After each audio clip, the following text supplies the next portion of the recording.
But if you were going up to someone at random and like, hey, I noticed you from over there, or I think you're beautiful, or you have a really nice smile, Man, so I wanted to say hello. That's a tough thing. I feel comfortable approaching a person in public. Yeah. Not saying that I think you're beautiful. If I'm going to approach a woman like that, that's a lot harder than doing a bit. Oh, but I love that. Do a bit. Well, that's how I meet people. Yeah. I'll being at a place where I'm buying towels and I see a beautiful girl there and I pretend like I work there and I said, let me tell you whatever. I mean, I'm just making that up. Gold standard, but a lot of people aren't comfortable. It's better to do bits, you're saying. I mean, if you can be funny and make her laugh. I've also gotten criticism from people saying, Rick, you're always joking all the time. So eliminating the jokes. Anyway. But eliminating the jokes for you, like that's such an essential part of who you are. Sure, I get not like only ever joking because then that might be somewhat tiresome for somebody. You need to have a balance. Yeah. But like you should lean into jokes because a woman who doesn't get that, or a woman who doesn't think it's funny that you're pretending to work at the towel store, probably isn't going to be a good fit for you. And if she's like cracking up at it and then you're like, no, seriously, I actually just think you're really cute. Like, would you want to hang out sometime? And she's like, yeah, let's do it, and gives you her phone number. She's not saying I'm in love with you. But that after bits, then I believe it. Okay. But without the bits, I don't believe it. And I'm not always in the mood to do the bits. Yeah. So if I see a girl at the towel store and I'm interested in her, but I'm not in bit mode, I'm just going to take the L. I'm not going to say anything. Well, that's silly. Thank you. Scoot doo, blabbity blue, scoop dee. Oh yeah!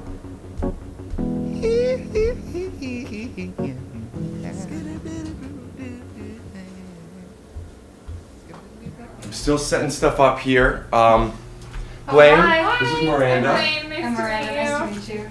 You're going to be here. Which side?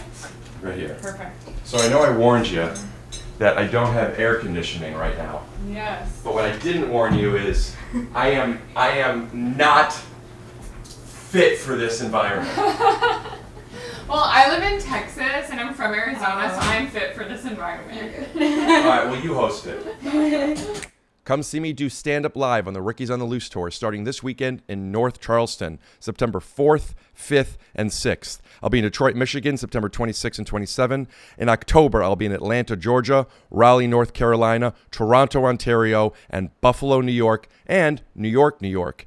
November 1st, I'm going to be in Brooklyn, New York, and then December 12th through 13th, I'll be in Las Vegas, Nevada. You want to get tickets, go to punchup.live/Rick Glassman, or if you want to sign up for my no spam email list just to find out when I'm going to be within 50 miles of your city, go to the same website, sign up for my email list. Thanks.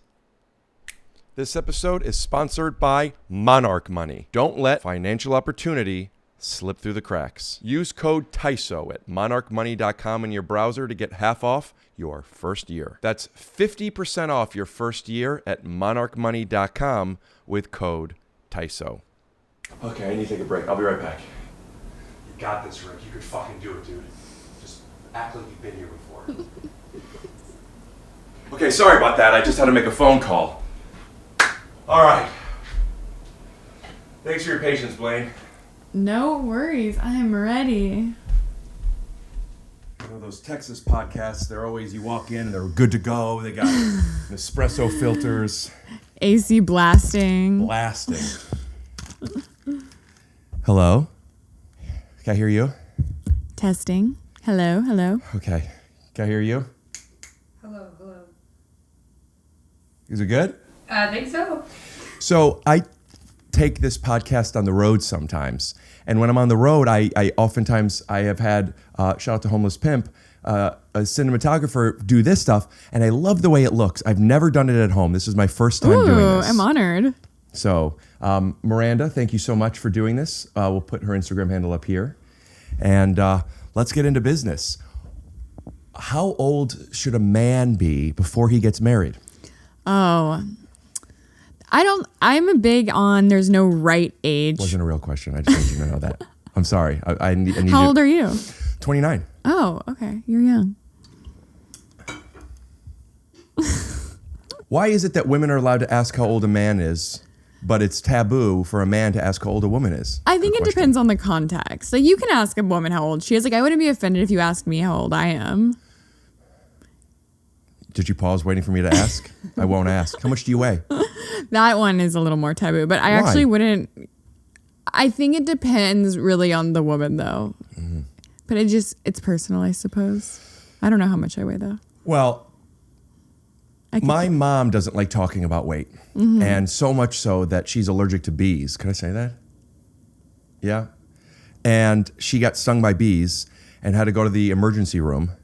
And she's in the emergency room and they're asking her questions and she's a little out of it. And they ask how much she weighs. And she said, because I was there, she goes, I will not tell you how much I weigh. I was like, "Ma, I don't need to know. I don't care. But like, I'm just going to leave.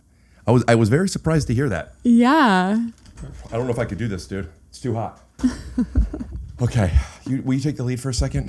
Tell me Yeah. what it is and why it is that you decided to, correct me if I'm wrong, help men date more than Yes. help women date. I feel like, by helping men date better, I'm actually helping women because they're going to have better outcomes, better Smart. prospects. So I'm really here to help womankind as well. And also to be honest, there was a lot more dating coaches for women already. Women are much more open to asking for help, much more okay with raising their hand and saying, hey, I don't know how to do this in any kind of realm. And men tend to be a little more closed off to that. So there was less dating coaches for men. So from a business perspective. Before you decided what you're like, at a certain point, you're like, I want to coach people on how to date. And then you decided I'm going to coach men. When you decided that, did you learn more about that then? Or did you feel like you could have gone either way? Like Miranda. Are you gay? Yeah, I have a girlfriend, but I'm bi. Every time I break up with a girl, I get dick down. Can I say that? I would say I had helped more of my guy friends already in the past. So like my guy friends with their dating app profiles that sucked. I would look at them and be like, okay, there's a lot of low hanging fruit here. There's a lot of room for improvement. So it was a combo of having helped more men already as I was like thinking about doing this. And then also when I'm like, okay, I'm going to go for it. I'm thinking about making a course on dating, seeing what else was already out there. And there was already more dating coaches for women. Did you know that, pardon me, I just want to make sure, I forgot to flip these. I want to make sure everything's going. Did you know that this was going to be like a profession? Absolutely not. It was 2020 and I worked in the travel industry. Also, I'm so sorry I'm not next to you. Me? You're fine. Yeah, I'm just like, so fucking rude. So tell me things, and I'm just like, over here, I'm playing with action No, figures. you're all good.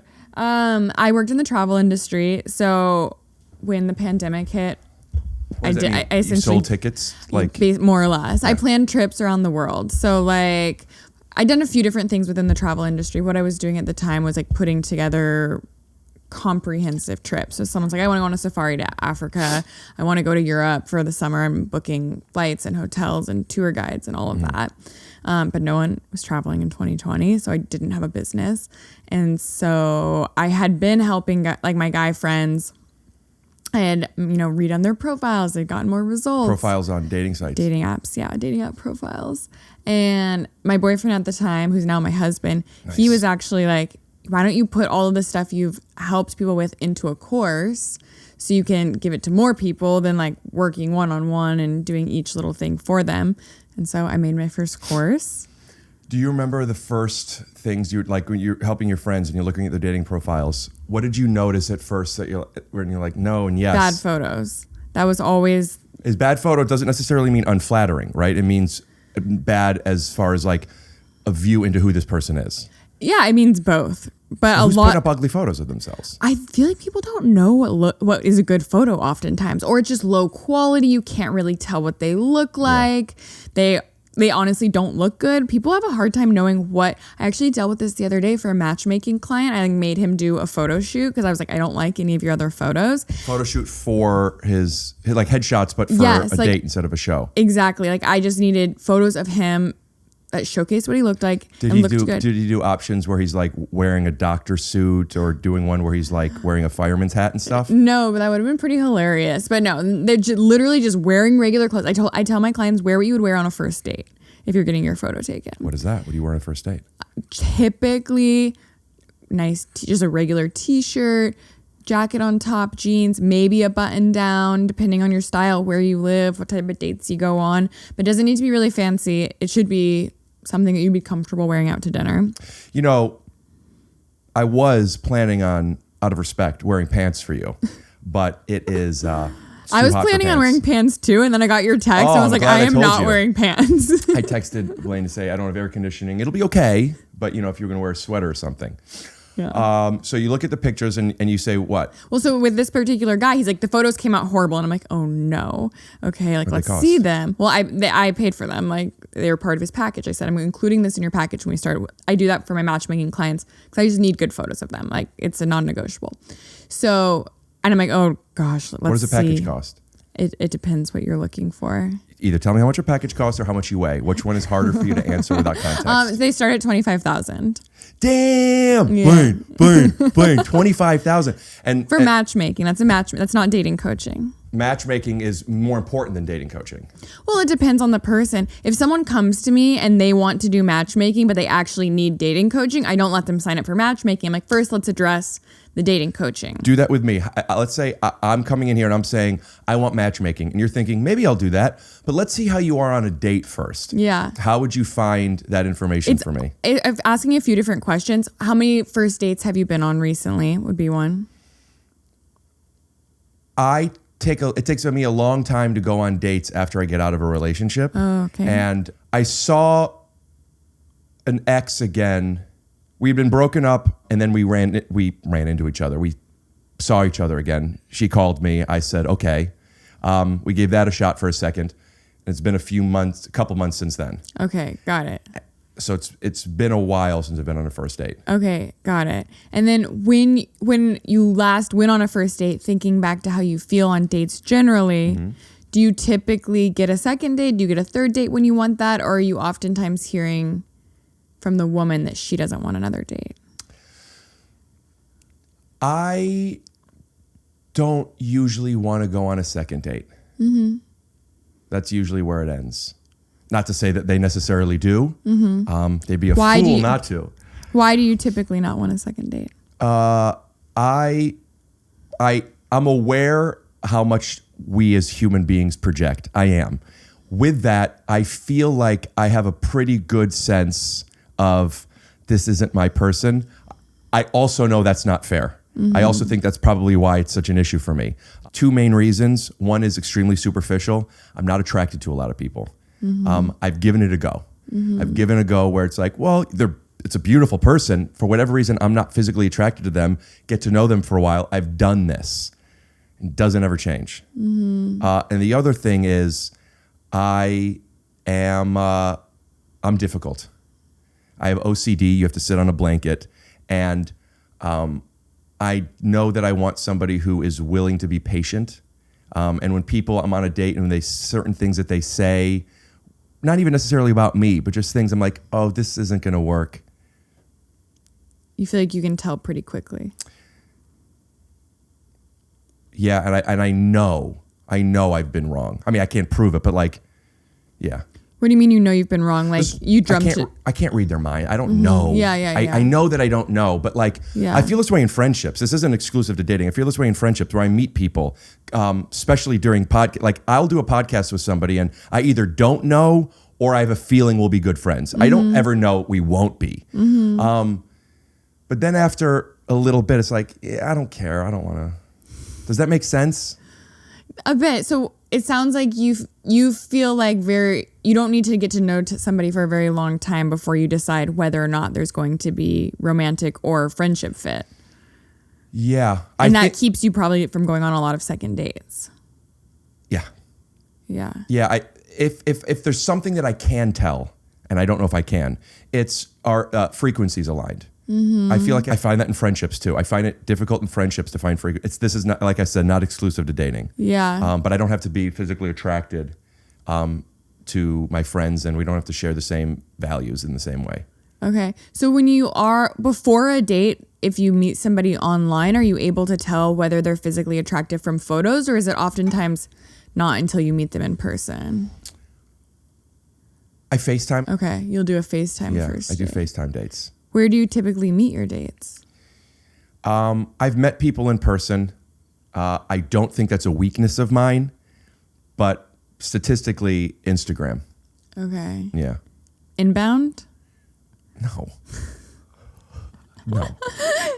Okay. If people don't know what she's asking if I'm a really hot guy, and women message me a lot wanting to go on dates. Or a really funny guy. That where it happens too. I've talked to people who have followed me, and then I message them, and but they didn't message me first. Okay.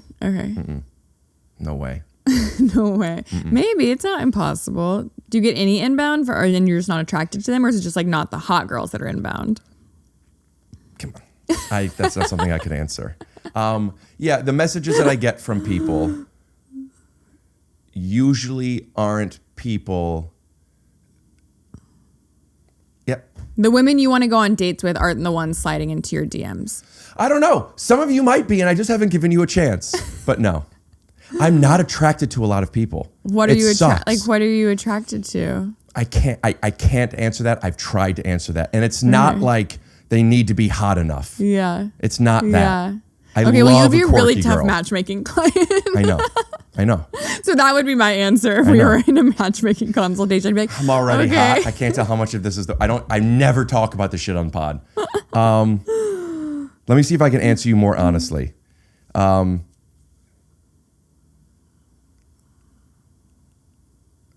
It sounds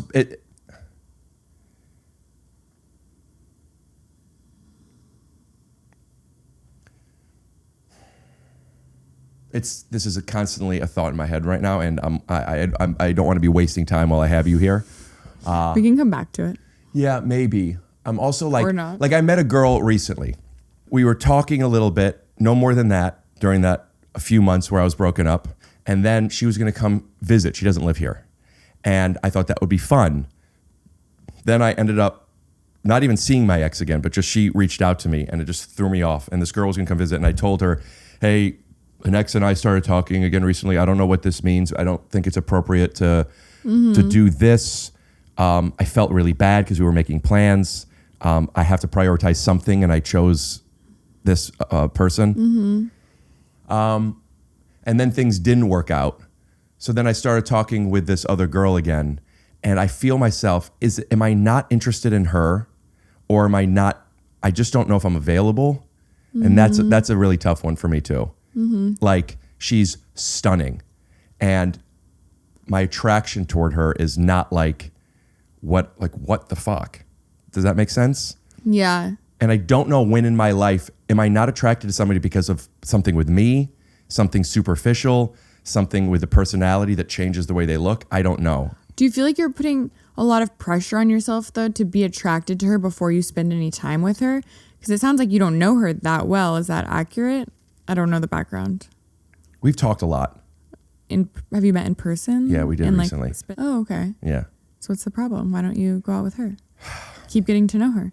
You don't have to know right away, like, is this my person? Like, am I head over heels attracted to you? Like, that's the point of dating. You're getting to know one another. You're uncovering that. I often feel like if someone goes on a first date and they're like, okay, that's it, she's the one. It's like, no, you don't know her well enough to know that. And that means you're likely emotionally overinvested in her. And maybe you are into the feeling of that she gave you. Like, she's, it's a good ego boost because you find her attractive. But if you're telling yourself she's definitely the one, or even you might know she's definitely not the one, but if you are enjoying getting to spend time with her and there's some attraction there, I'd say just, don't put too much pressure any one way and just keep getting to know her. I hear you. I was that way when I was younger, and it might service me to still be that way. She doesn't live in California. Makes it tougher. And that's another thing of where I'm like, nah, early on, where I'm like, is this someone who I, obviously it goes both ways. I'm talking for myself.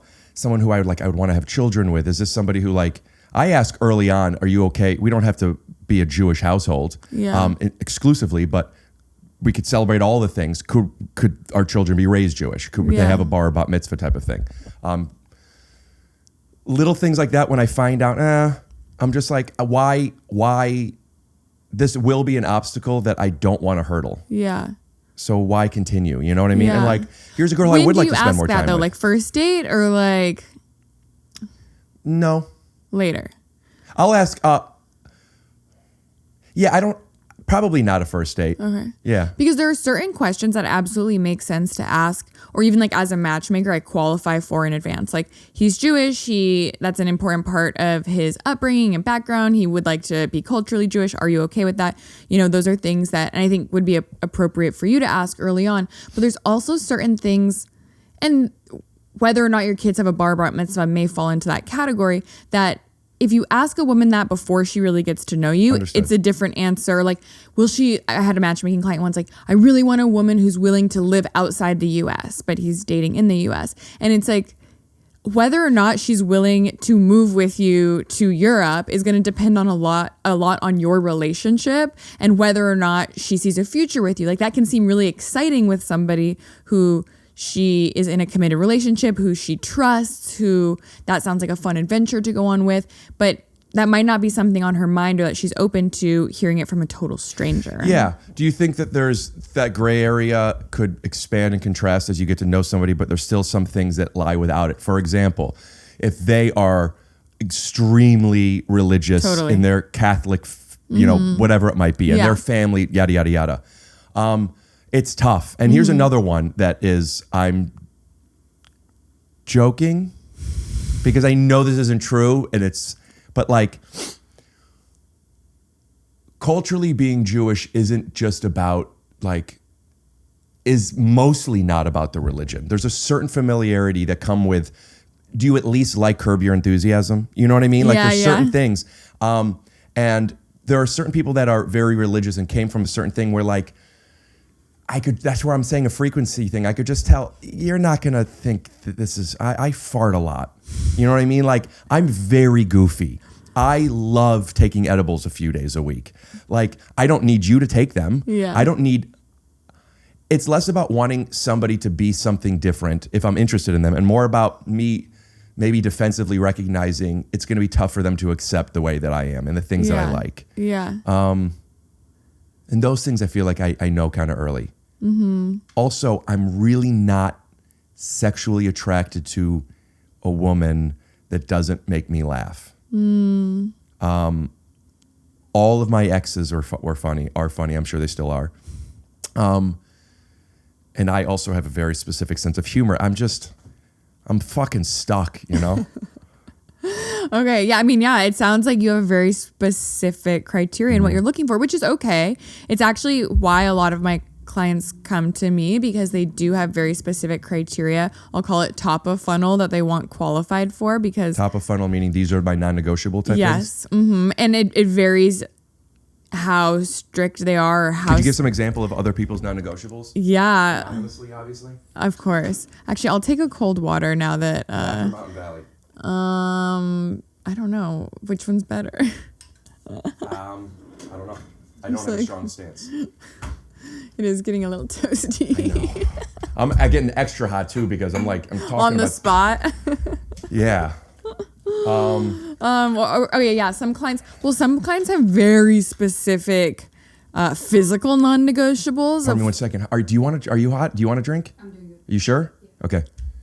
Some clients have very specific physical non-negotiables, and other clients it's much less physical and more what they're looking for values-wise. Could you give examples of the physical ones? Yeah, I have a client. God, I'm trying to think of one that doesn't make them sound like so bad. I want to hear that, and I also want to hear the other ones. I want to hear what these are. I want to hear what people think about. I have a very specific client. He wants a woman who's very thin, like looks like she might blow away in the breeze type thin. And to the point where he sent me photos of women's legs, like kind of like average legs, and then like Instagram model skinny legs, and was like, this is a no every single time. This is a yes. Does this person then also want things that I think the average person might want in a partner, or they just want somebody? No, this client in particular has very specific physical criteria and very specific personality and values criteria. That's got to be rough for the woman who does fit those things, but then might not later. Oh, like physically changes? Yeah, like you're going to set him up with somebody who's probably in their 20s. Yeah. And then they're not going to always be. Yes, I tried to explain that to him. And I mean, it's true though, like it's a body type, you know, he wants somebody who's naturally very thin. So ideally as they age, that's something that more or less stays. But that is something that I mentioned to him when we were initially talking, like, you know, like you want to have kids, like body types change, but it's at least what he's looking for right now. Okay. Yeah. Some of his other criteria, or we can go like broader. I mean, everyone wants like the normal like, okay, she's kind, she's nice to talk to, she's interested in me, she's interested in something in her life, whether she has like an important job or not. There's some clients who are very particular, or not even particular is not the right word, but have very strict criteria around like the obvious stuff like religion, politics, then sense of humor, like specific types of sense of humor, which is harder for me to qualify for. Give me an example of people asking for specific types. Like want someone who isn't okay with sarcasm and okay with being somebody who isn't okay with sarcasm is who will get their sarcasm, who they can be sarcastic and she's not going to like not get it. In particular, that's a tough one because that's something that's learned. If somebody doesn't, it's maybe they don't have friends that act that way and they could acquire that. Yeah, and something I found, or they don't share the same like cultural background. Like, so a woman from Sweden may not pick up on this guy's sarcasm as naturally. That actually, like, I set up a guy with a woman from Sweden, he's like, I just don't feel like she got my sense of humor. Right. And it's like, that's something that was really important to him. So it's like, okay, you probably need somebody who you share a background with because you're going to have more to relate to humor wise. And then some clients like really want a woman who has a career she's excited about. Sometimes clients who work a lot, they're like, I want a woman who also works a lot because I feel like then she won't be frustrated with me for working all of the time. Do you think that's a fair? No, not necessarily. And then I also have clients who are like, I work all the time, so I need a woman who doesn't work very much. So like in the free time I have, she's available. Right. I don't think I've thought about even those kinds of things, but those sound, I don't think silly is the right word, but I don't think those don't sound fair to me. I don't think those things matter as much as, do we share values? Do we want the same things in the future? Are we going to enjoy each other's company? And I think that's something that gets really underrated is just, am I going to enjoy this person's company? I grew up, my parents are still together and they're so funny. I just got back. I stay with them for a month. I stay 1 or 2 months a year. I stay with them. And they always said, just marry your best friend. And I always got that. I always understood it. Like even as a kid, but like that's when I say frequency, like that's when I'm talking. Yeah, I agree with that entirely. Like, do you enjoy company with them? That's why I think it's so important that we make each other laugh. I don't understand how you could be in a relationship with somebody who doesn't make you laugh. I think some people don't laugh that much, which is a shame, but. Well, that's and that wouldn't work for you as a comedian. Yeah. I've thought about this before. I really believe that like, if I had to give you like, what type of girl are you looking for personality wise? And if I had to say it in one sentence, I would say she grew up watching The Simpsons. You know, I mean that as a metaphor and quite literally. Like, I blame Trump, but not that many women watch The Simpsons. I grew up watching The Simpsons because my dad loves The Simpsons, and I have a 6-month-old daughter. And last night she had this huge burp, and I was like, "Oh, that was a Bernie burp." And my father-in-law went like this. Yeah, and my father-in-law was like, "Huh?" And I was like, "Oh, you don't get it." Yeah. So you said do you enjoy each other's company? With that, obviously, and this was my obstacle most recently. I guess the kindest way of saying it is the way we communicate was different.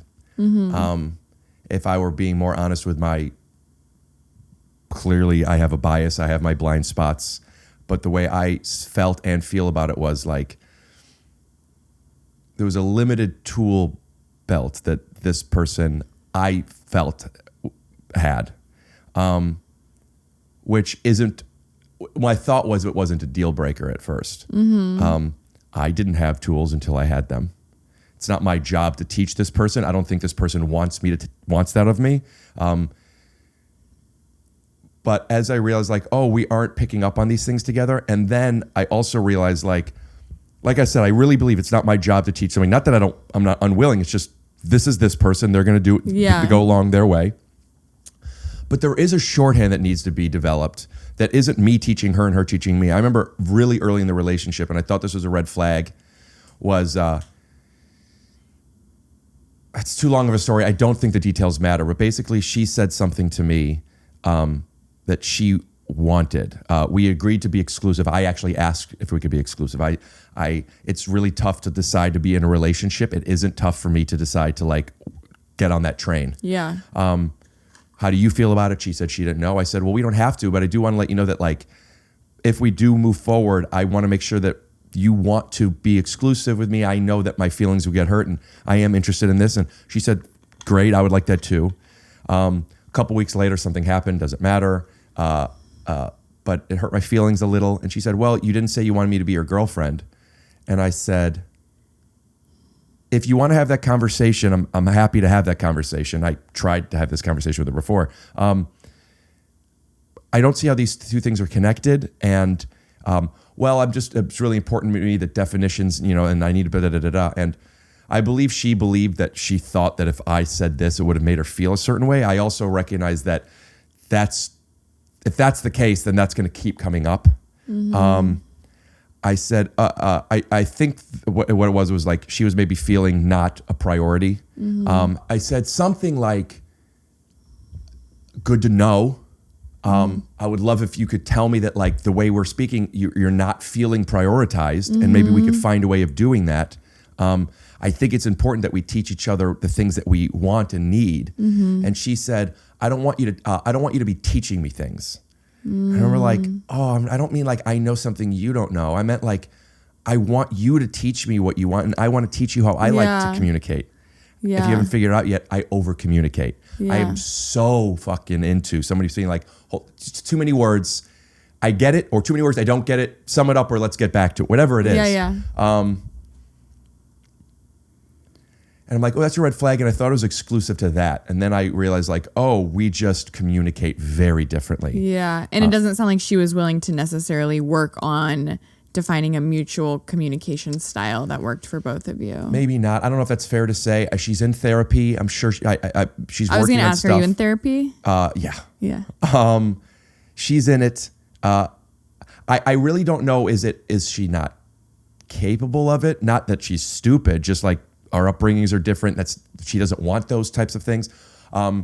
Or is it ultimately what I think is the most fair? I just don't think we're compatible, but it sucked because like there were so many things. Well, yeah, if you keep going back to it 6 times or many times. I know. Shame on me. I know. Well, no, not necessarily, although I think at some point probably what's best for you will be to actually move on. But it sounds like you really cared for her and you really wanted to make it work if you kept revisiting it. Yeah. Hasn't gone away. So it makes it difficult to like want to go on dates. Yeah. I don't want to waste anyone's time, mine included. But like, that's what I was saying, this other girl, like, I could be interested if she lived here. Yeah. I'd be like, well, let's be friends, maybe more, but like, let's date. And see where it goes versus let's intentionally fly however long to then spend concentrated amounts of time together. Yeah. I'm feeling myself right now, maybe accidentally getting into a headspace that was not my intention. But I would like to continue talking about, I'm fine talking about this personally too. I might ask some more questions personally, but I asked you to do this podcast maybe 3 years ago. It's been a while. I found you on Instagram, and yours are one of the things, you're one of the videos that when they come up, I'm like, what is this? Because a lot of them I'm like, yeah, right. And then some of them I'm like, oh, I didn't think of it that way. And some of them, one you posted the other day, I'm like, disagree. But like they're always, I'm very engaged in it. Like you're very, very good at it. I want to ask you something else, but the one I want to mention that I disagreed with, although I understand your point, I just think it's a little blanketed.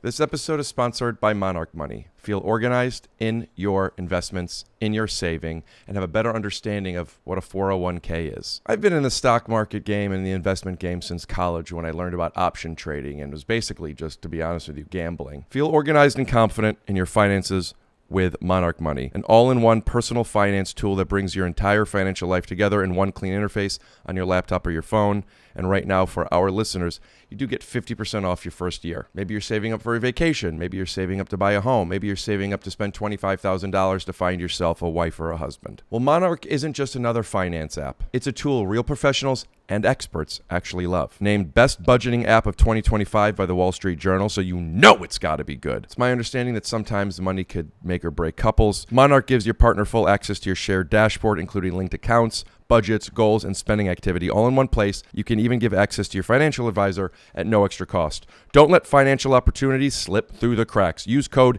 TYSO at monarchmoney.com in your browser for half off your first year. That's 50% off your first year at monarchmoney, monarchmoney.com using code TYSO. That's TYSO.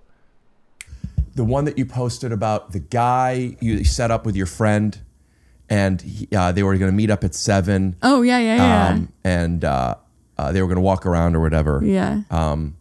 The context, if I remember correctly, was she ate something beforehand. Yeah. And then when they met up, he's like, hey, I kind of want to get something to eat. And you're like, fuck you, dude. Fucking freak. And I'm like, okay, because a woman wants a man who's prepared and plans things. That was too loosey-goosey. Yeah. I would love to express my point of view after you share yours. Yeah. Okay, so obviously in a 30-second, 90-second reel, there's so much nuance that is lost. And this was a true story. And I scaled it back a little bit for the post, hoping I could still get the point across without giving all of the details or without explaining it a bit more. But from my perspective and the perspective of my friend, because it's a real story, who told me this, I'm like, okay, tell me about the date. Because she's like, ugh. So it felt like to her, because there's more to it than just like, he's like, I want to get something to eat. They met up and he's like, you know what? I didn't realize I was going to be hungry. Where should we go? He put it on her to make a plan. Mm-hmm. Like he didn't have an idea. So she doesn't know the area. She's the one who pulls out her phone, is looking up like some place for them to go. Finds the place. They go there. They don't have a reservation. So, they're squished into this tiny corner of the bar. And he orders a roast chicken. So she's like watching him like pick apart a roast chicken while she's like sipping her glass of white wine, being like, I'm so not into this guy, especially watching him eat a roast chicken, like 2 centimeters away from him, squished into the corner of this bar that I didn't, or like restaurant that I didn't anticipate going to. So she felt like there was like to your point, a lack of planning, and then it wasn't an enjoyable date for her. And because of that. Because she then didn't see him as somebody who had his shit together. She was like, you didn't know you were going to be hungry at 7 p.m. Like, I made an effort to get home and have a bite to eat because you specifically said, let's go on a walk and maybe grab a drink. Okay. So I ate before this. So I'm not hungry. Now I'm having to sit in this, like, at this bar in a restaurant and watch you eat. Like, I don't like that. I'm not attracted to that. I understand that. Do you have more on it? No, that's it. The way you said it just now, I'm more like, yeah, than I was from the post. That post did bad though, so maybe a lot of people agree with you. If I am gonna meet up with a girl, and there's calling something a date is, defines it a certain way, which I'm fine with. Is this a date? Is it not? I think about that sometimes. Like, I'll even communicate that, like, maybe I'm going to meet up with somebody, I'm going to do something. And I say, hey, are you wanting to like go on a date? Or is this something like, hey, we're both free at this time and very, very casual? If it's a date, it's one thing. If it's not like, hey, you want to just walk around. I also don't look at a lot of things as dates. Like I meet somebody online or in person, whatever, you could tell there's a little potential romantic interest, but like, do you want to go I love walking around. I love weed. I love jokes. I love, even on a first meet, I don't need this. I don't even prefer it. But like, if you're someone who likes pot, do you want to do a little pot and then just like walk around and do jokes for 2 hours? I don't think that we're going to kiss each other tonight. I don't know what's going to happen, but like, can I wear this? Let's meet up at whenever you want. This time we meet up. If she goes, I didn't think I'd be hungry, I want to get something to eat. I would be like, all right, like, let's get something to eat. And then instead of walking and talking, they're eating and talking. Yeah. So maybe the gender reversal is a different thing that I don't have enough appreciation for. Yeah. I think a big piece of what was a turnoff in the situation I described was he was hungry, and then it wasn't. If he had been like, you know what, I didn't think I'd be hungry. I know this great spot around the corner. Do you want to go there? Would be very different than I didn't know I'd be hungry. Like, what should I do about it? Where should I go? And where now she's like, okay, well, let's see. There's this place. You know, he put the planning back on her. I'd like to play a little game that is one of my favorite called Devil's Advocate. Why wouldn't she say, I don't know the area, you find something? She totally could have. Would that have made the date go better? No, I think she was already over it at that point because he didn't have the wherewithal to take command of the situation, to make a plan, to advocate for himself. Right. And she's clearly the type that's like feels the need to take on that and make a plan for them. Let's say I'm going out with a girl. We don't have much of a plan. We're going to walk around or whatever. And then I'm hungry. What's the best way? And I'm not prepared. I dropped the ball. But here we are. What could I do? I could not eat or I could try and eat. If I choose the latter, what's the best way to handle it? You think, hey, I didn't eat. That's my fault. I know of a place that's quick taco. Do you mind if I just eat that and we could eat it and walk or something like that? Yeah.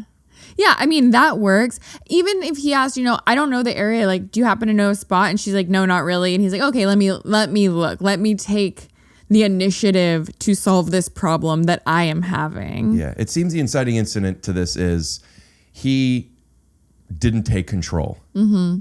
And a woman wants the man to take control. A lot of women do, especially on a first date that he invited her on. They met out in the wild, like it wasn't online. They met at a party. Yeah. And so he'd gotten her phone number under the context of a date. Yeah. And she was very much happy with a walk, very casual, but it's just different to also advertise like, let's go on a walk and maybe grab a drink, then let's go sit down, you watch me eat dinner. So when you're going on when a woman in a heterosexual relationship, a woman is going on a date with a man, the man asked her out. Mm-hmm.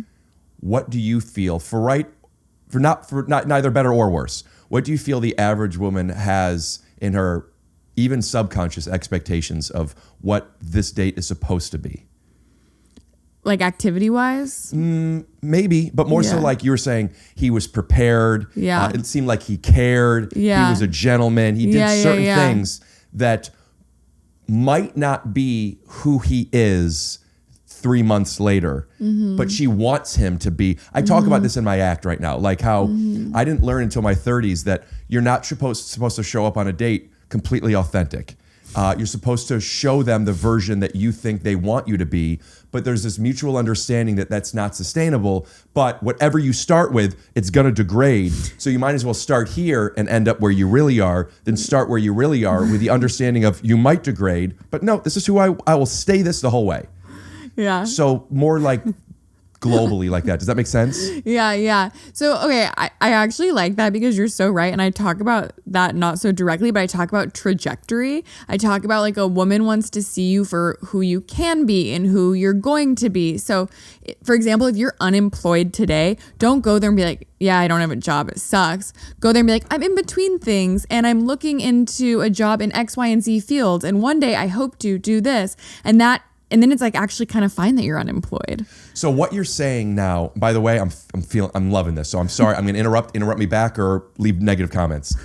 What you're saying makes sense because that isn't what to show a woman. That's a perspective to have for yourself. Mm-hmm. That's not I'm a fucking loser. It's I'm figuring it out. Yeah. So I do think that's that's a positive way of being. And I'm all about authenticity. Like you want to give an authentic version of yourself, but like the best version of yourself and where you're going and what you can be versus, even where exactly you are today. Talk about where you want to be. And that's, you're so right. Not only what you want to show them, but also how you want to be viewing yourself so that you feel good about yourself. But what you're showing them, I find to be, and this isn't exclusive to romantic relationships, but I find it to be, and I mean this word literally, a bit manipulative.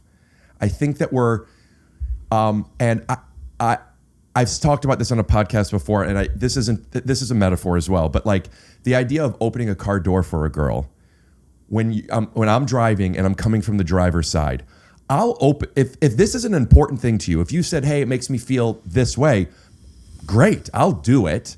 I'm not fuck you, but just that's not my instinct. Yeah. It's silly.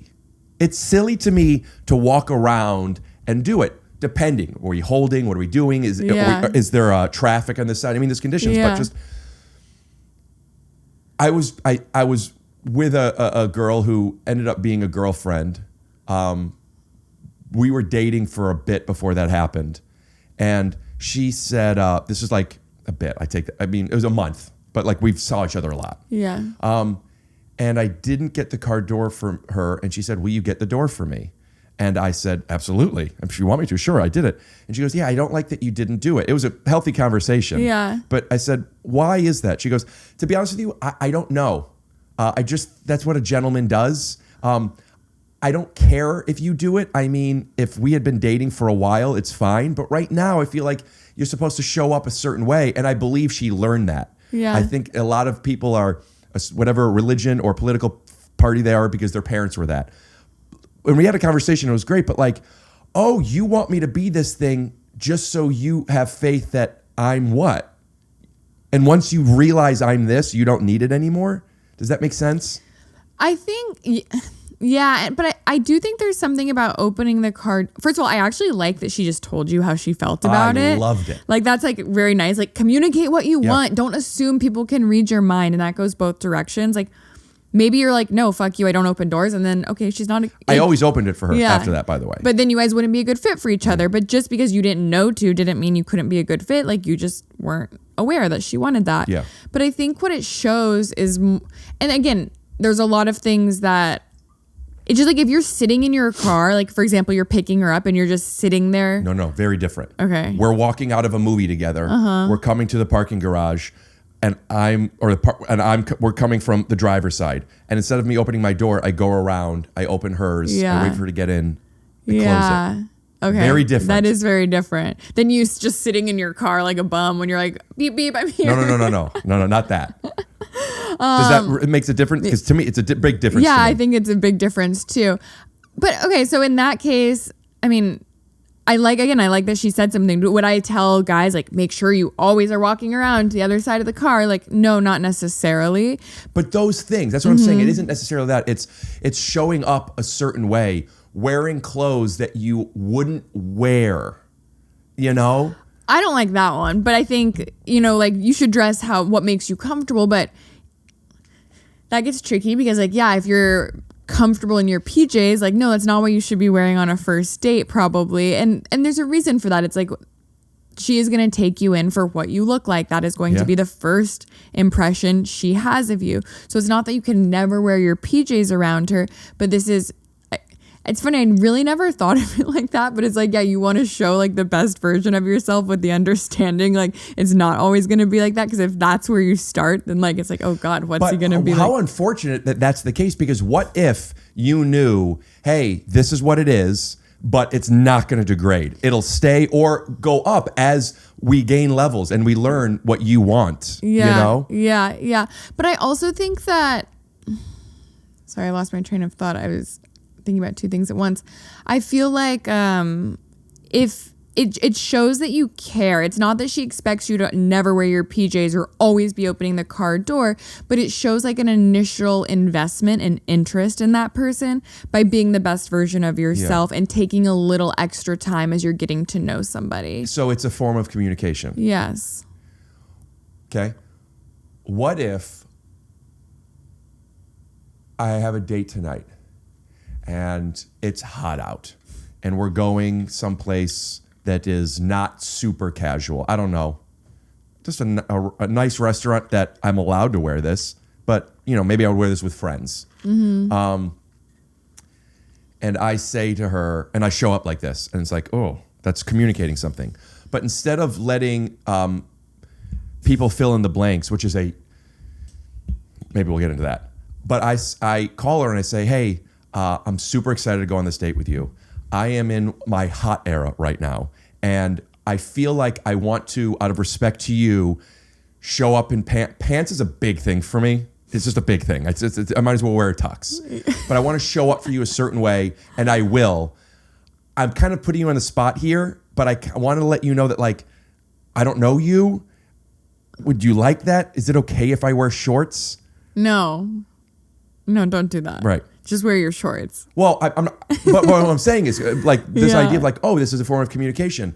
Well, then how do I show up for you and let you know? To you, if you truly just like never wear pants and pants are a big deal for you, when it's hot. When it's okay, I would say just wear your shorts and own it. Sure, but that's my instinct. Yeah. But then I find out, like what you're saying, that like you. But I think you can also, there's a big difference between wearing shorts and dressing in something cool that matches the weather and that you're comfortable in versus dressing like, you know, you just rolled out of bed and didn't take any care in your appearance. So if you have the other aspect styled, you've brushed your hair, like you've cleaned the lenses of your glasses, you're wearing clean shoes, then that's communicating something that, you know, that gets the communication across. I'm not saying you have to dress like you're out of a GQ catalog. Wear what you're comfortable in, but still it's like sort of like showing up as the best version of yourself. Just make it nice. I want to hear more about what the woman is consciously and or subconsciously expecting or wanting from a first date. Yeah. So everything I'm saying, it's obviously like people have different wants and needs, and there's levels to this. And what I teach in my courses when I'm talking about what to do on a first date is what's going to get you the best results most of the time. So it's what most women are expecting and most women will be happy with. For example, I say always pay for the first date. Sure, there are women who are going to want to split the bill, and in that case, let them split the bill if they really want to. But most women will at least take it as a positive sign if you pay for the first date. So starting from the beginning, a man with a plan.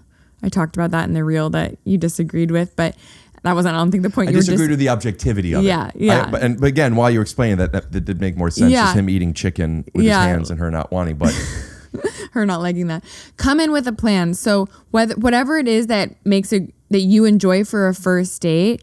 Again, there's things that are going to be better or worse for first dates. They're going to hit more often. Like, I personally love a walking first date. It sounds like you do too. There are some women, and I've seen them on Instagram, who are like, I'm not a dog. I don't want to go on a walk. And so, but that's so good to know now, because you probably aren't going to get along with them. Yeah. I think that one of the bigger obstacles in relationships, again, not exclusive to romantic ones, but is people who are either not in touch with their needs or not comfortable setting boundaries and expressing themselves. And as I came into some self-awareness, there's a specific thing like 8 years ago, but like, and I started to understand this.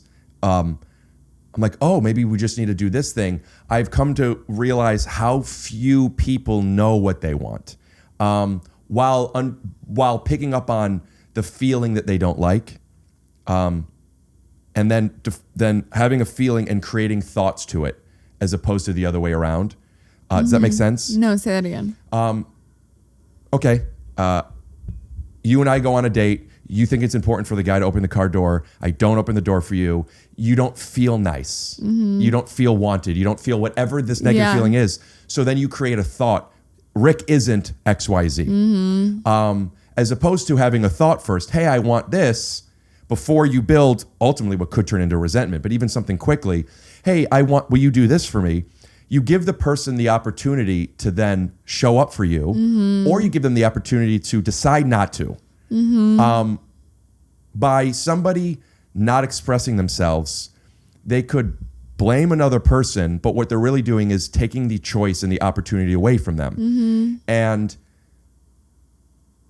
in dating, I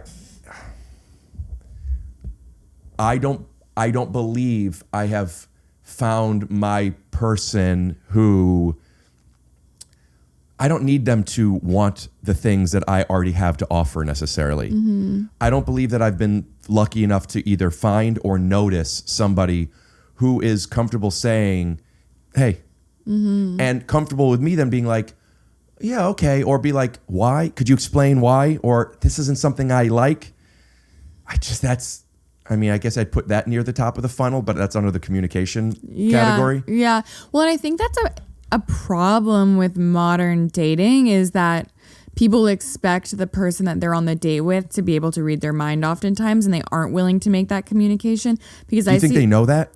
No, I don't think people are like conscious of that necessarily. They're just like, oh, he wasn't a gentleman. Well, some people say, I don't want to have to ask. I want him to do it without asking. Yeah. That is conscious of it. Yeah. Well, but they might not be conscious that, well, yeah, I mean, yes, but they also are thinking, might go on the date and think like, oh, like I just didn't vibe with him. Like not even like, oh, it was these specific things that I don't want to ask for. It's just like, I don't know. I'm actually backtracking there because there is a certain amount of going on a date and like there's either that factor, that chemistry, that enjoyment of the other person is either there or isn't there.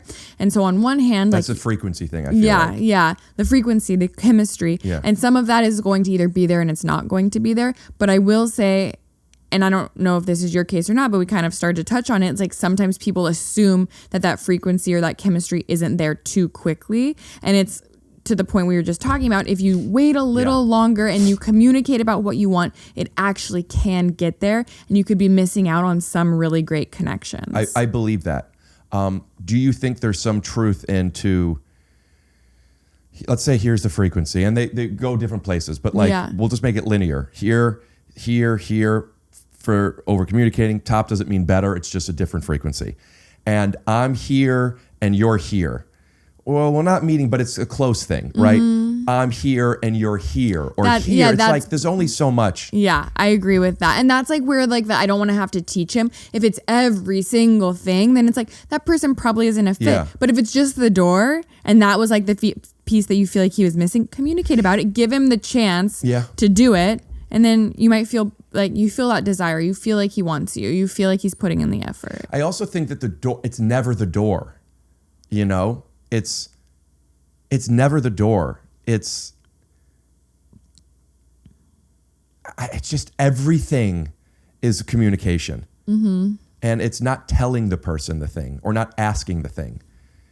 And I'm repeating myself now, but I think like, well, why haven't I found my person? I might have found my person and it didn't work out for logistical reasons a couple of times, to be honest with you. Well, maybe that's somebody who it could have worked out with if the logistics were different. Yeah. But that wasn't your person because the logistics didn't line up. I don't think there's one person for everybody. No, that's not what I meant. What I'm saying is like, I don't feel like, all my relationships have been these massive failures by any means. Yeah. But I feel like where it is the biggest obstacle, the biggest two are my filter system is already so low with what I feel like I'm attracted to. Mm-hmm. And then somebody who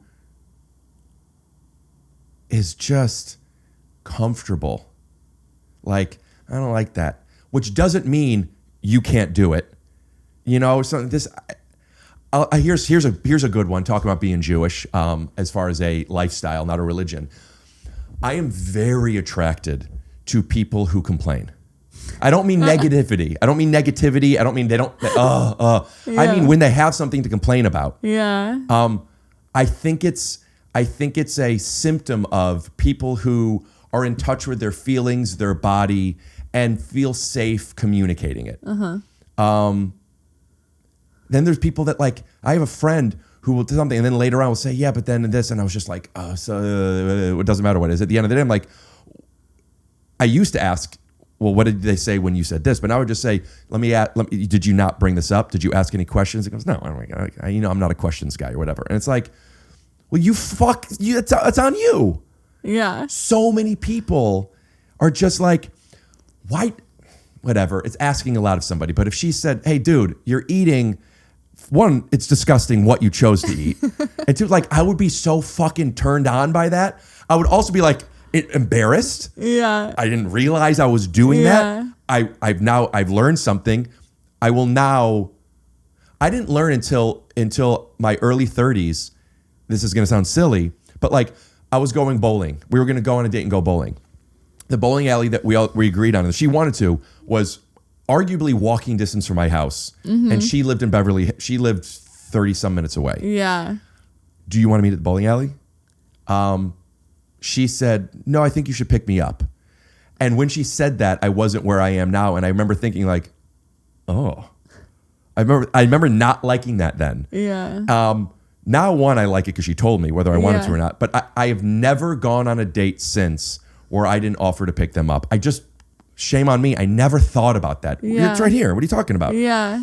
So like, this guy might have learned, hey, don't do that anymore. Yeah, if she had said something where really he has no idea unless he maybe stumbles across my reel and is like, was that me? Which isn't the girl's job. She might resent that's not her job. But I'm just saying, let's just fucking complain to people and let them have the data. Yeah, yeah. I actually love that. Like if she had told him that, then like all of a sudden, even if they never go on another date, she's like, hey, I really didn't like that you did X, Y, Z. Then it's like, okay, noted. And he can choose whether or not he takes that advice on future dates or not. Also, what if in the moment he took accountability in a way that she now sees something that she couldn't have seen on a first date?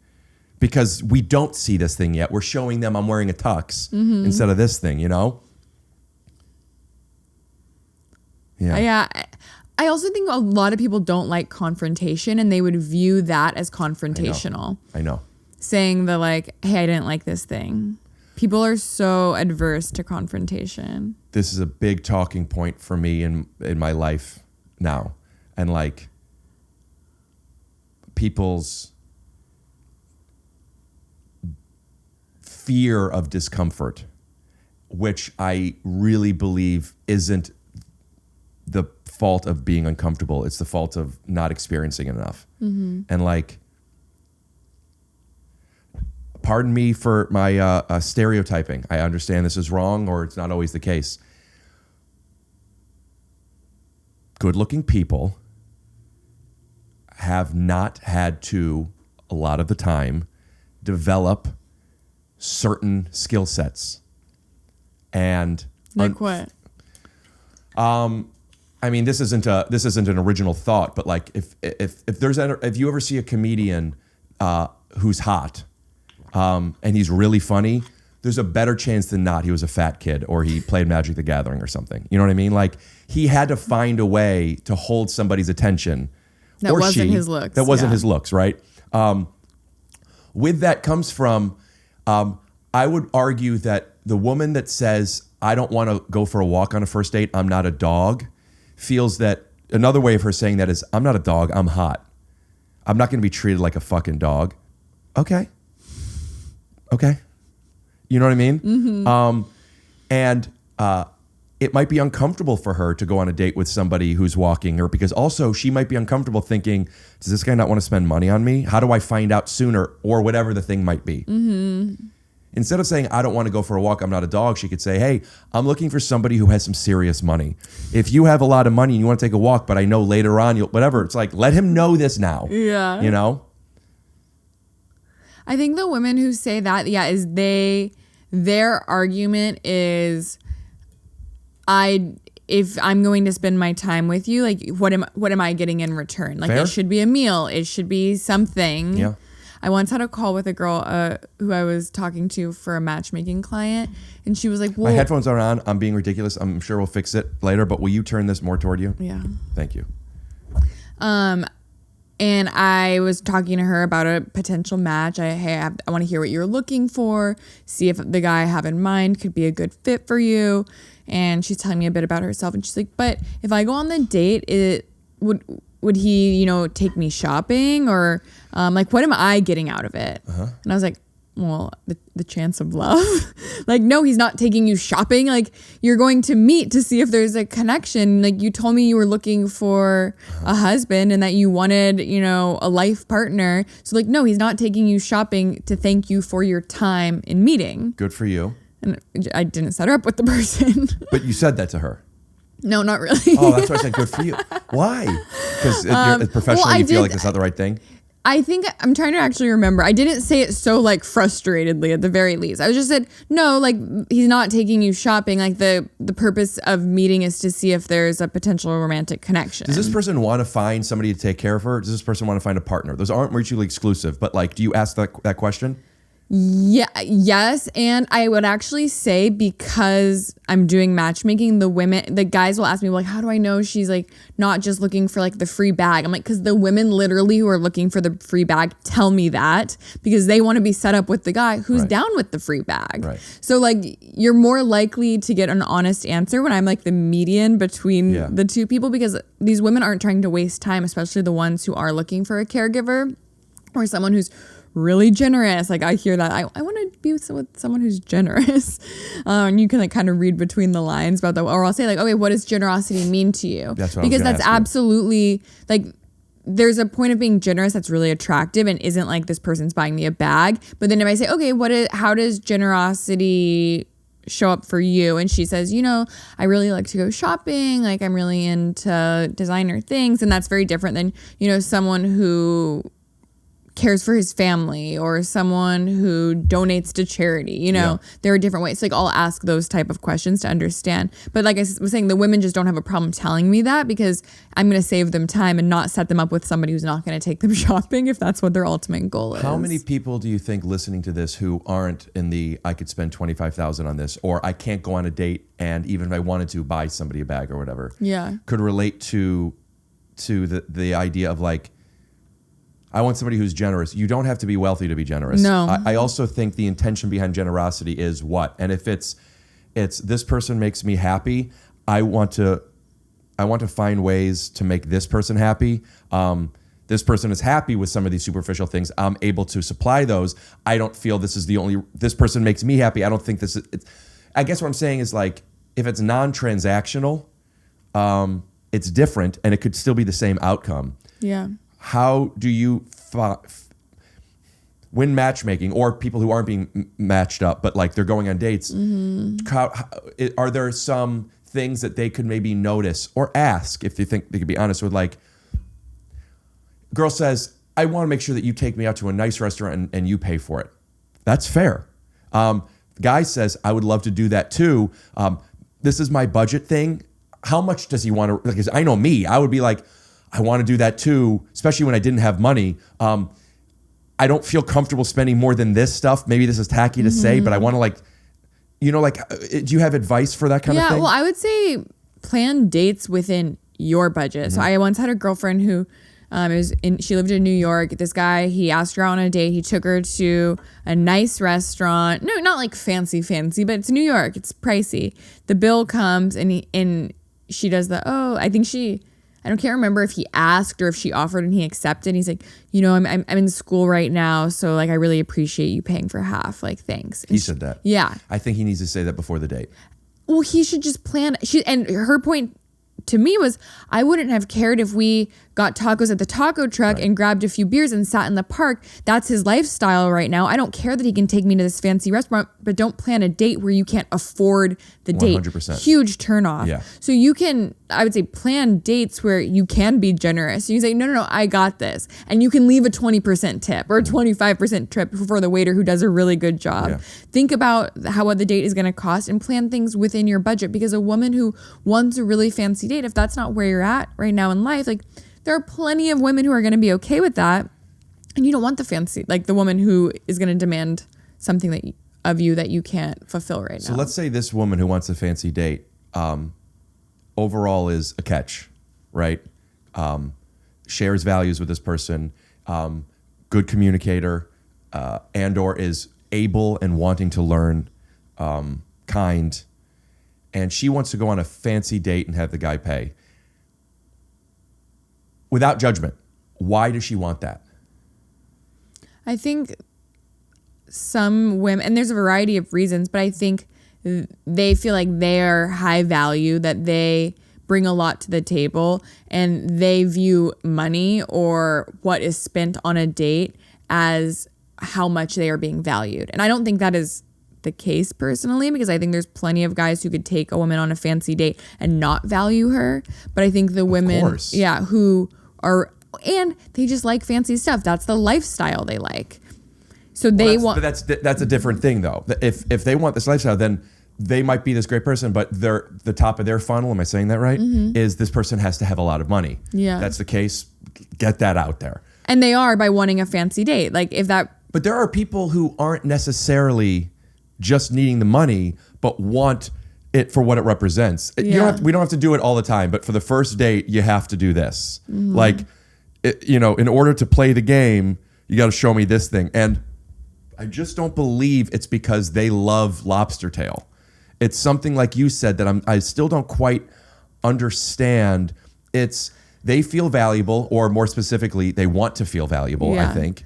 And they want somebody to show them that. It's so external. But I would say that the women who want the fancy first date, they also want that lifestyle. I don't think they just want it on the first date and then they're going to be okay with like a hole in the wall down the road. I think especially if you're demanding that on a first date, it's because you expect that as like your baseline. Okay, what about things that are less superficial? What about the expectations of opening the car door, for example, or dressing a certain way, or having more of a plan, whatever the thing might be, that they might not care later on, but they do care right now. And I think part of that is they want to know you can do it. Like having the plan, it's like, okay, I don't expect you to plan every single date we ever go on, but there's plenty of guys who are going to never be able to plan a good date. And if you can't even do that for the first date, then like you're kind of showing me I understand, but deeper. What does that mean? I want to know that he can because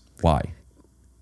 We know this is a man that is going to be able to do it. Yeah. Like you take it back to evolutionary biology. Yeah.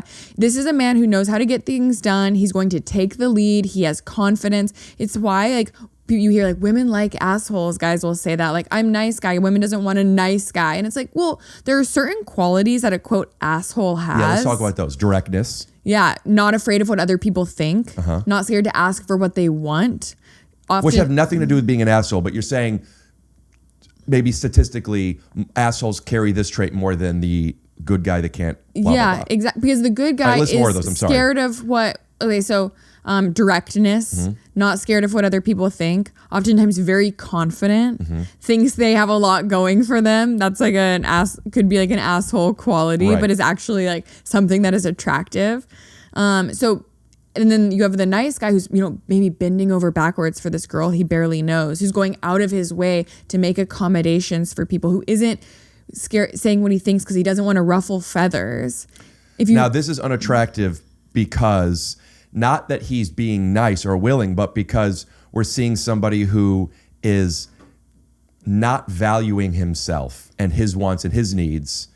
And that's what's unattractive, right? Yeah, and even take this back to like caveman times. Does she want to be with the guy who's going after what he wants, who's not scared to take the lead and initiate things? Or is she going to be with the guy who's like, giving away the resources and isn't the go-getter? Like, she's going to go with the guy who's like out there doing the thing. Right. And I think you can see that. And obviously that's very simplified, but you can see that in modern dating. Women are attracted to the guy who at least acts like he has a lot of options, as opposed to the guy. Acts like he has a lot of options. Will you talk about that? So, because isn't that a bit manipulative?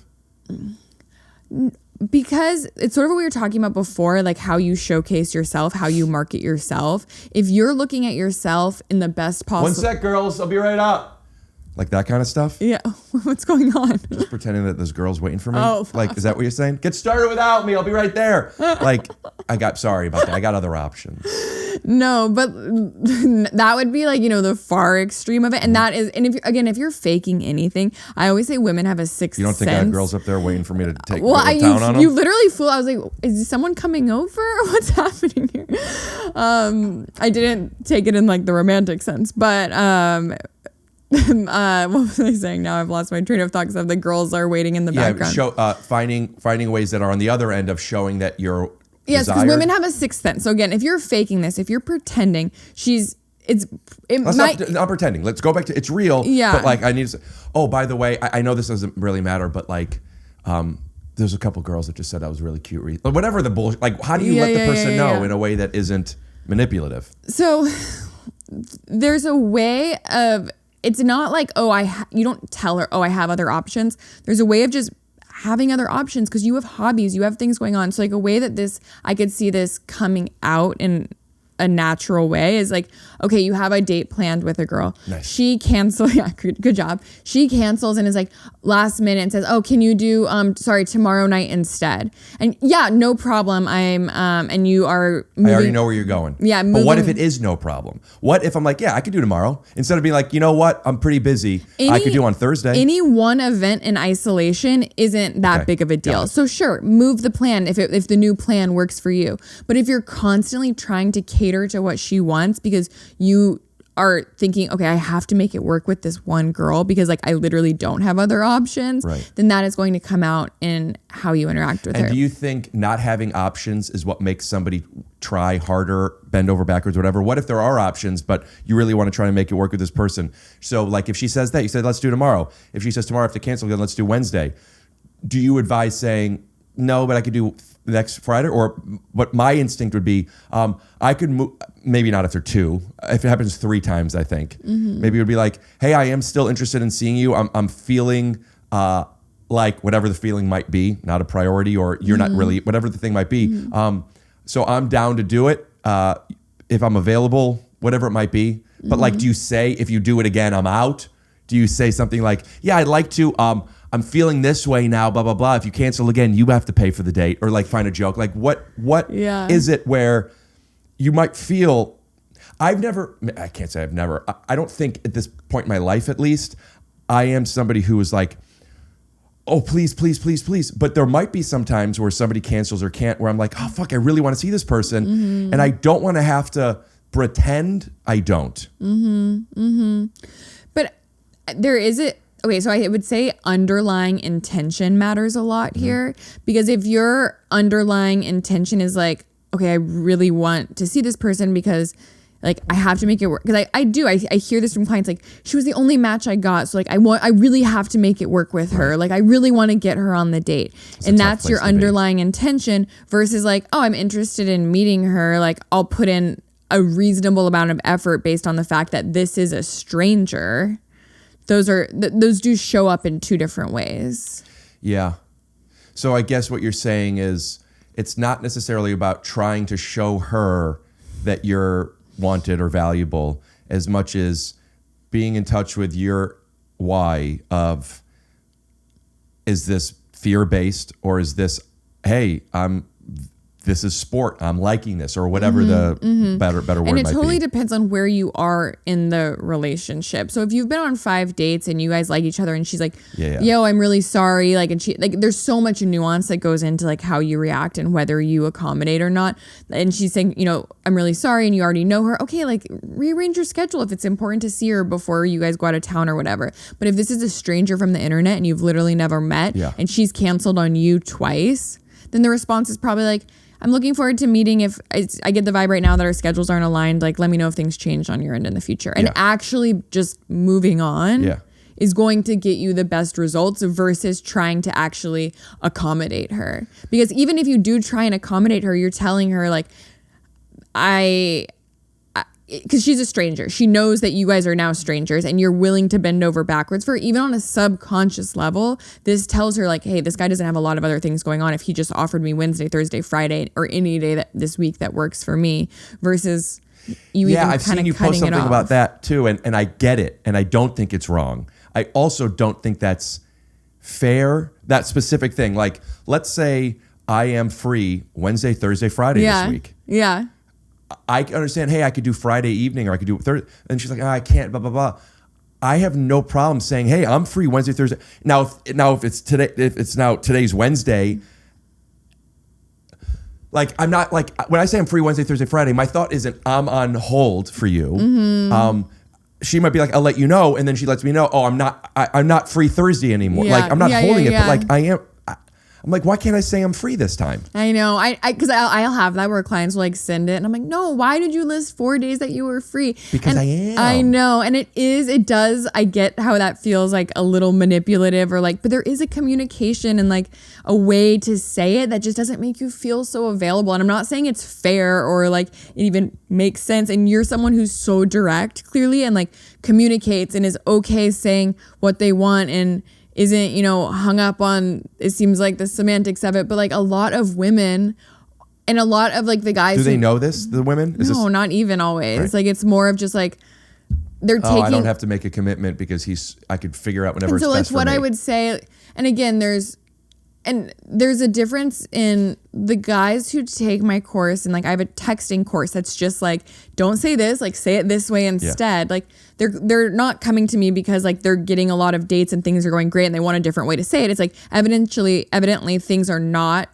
going the way they want dating. So it's like, okay, I need to change something. So one thing to change is like, okay, how you communicate about yourself. And so instead of saying like, hey, I'm free any day this week, what day should we do? You can say, please see me. yeah, and that's obviously obvious. Don't say that. But even just saying like, I'm free, like, okay, this is like a real life example I could see. Like I'm free Wednesday, Thursday. I can do Friday before 6 and like Sunday in the afternoon I'm available. It's like, you just basically told her you can do anytime. Instead say, I'm pretty flexible this week. Is there a specific day and time that works for you? And then see if that fits into your schedule. Like, oh, that does work for me. So yeah, that's like a little change of how you communicate about something that isn't telling her like, oh, I have nothing else going on. What if you say something like this?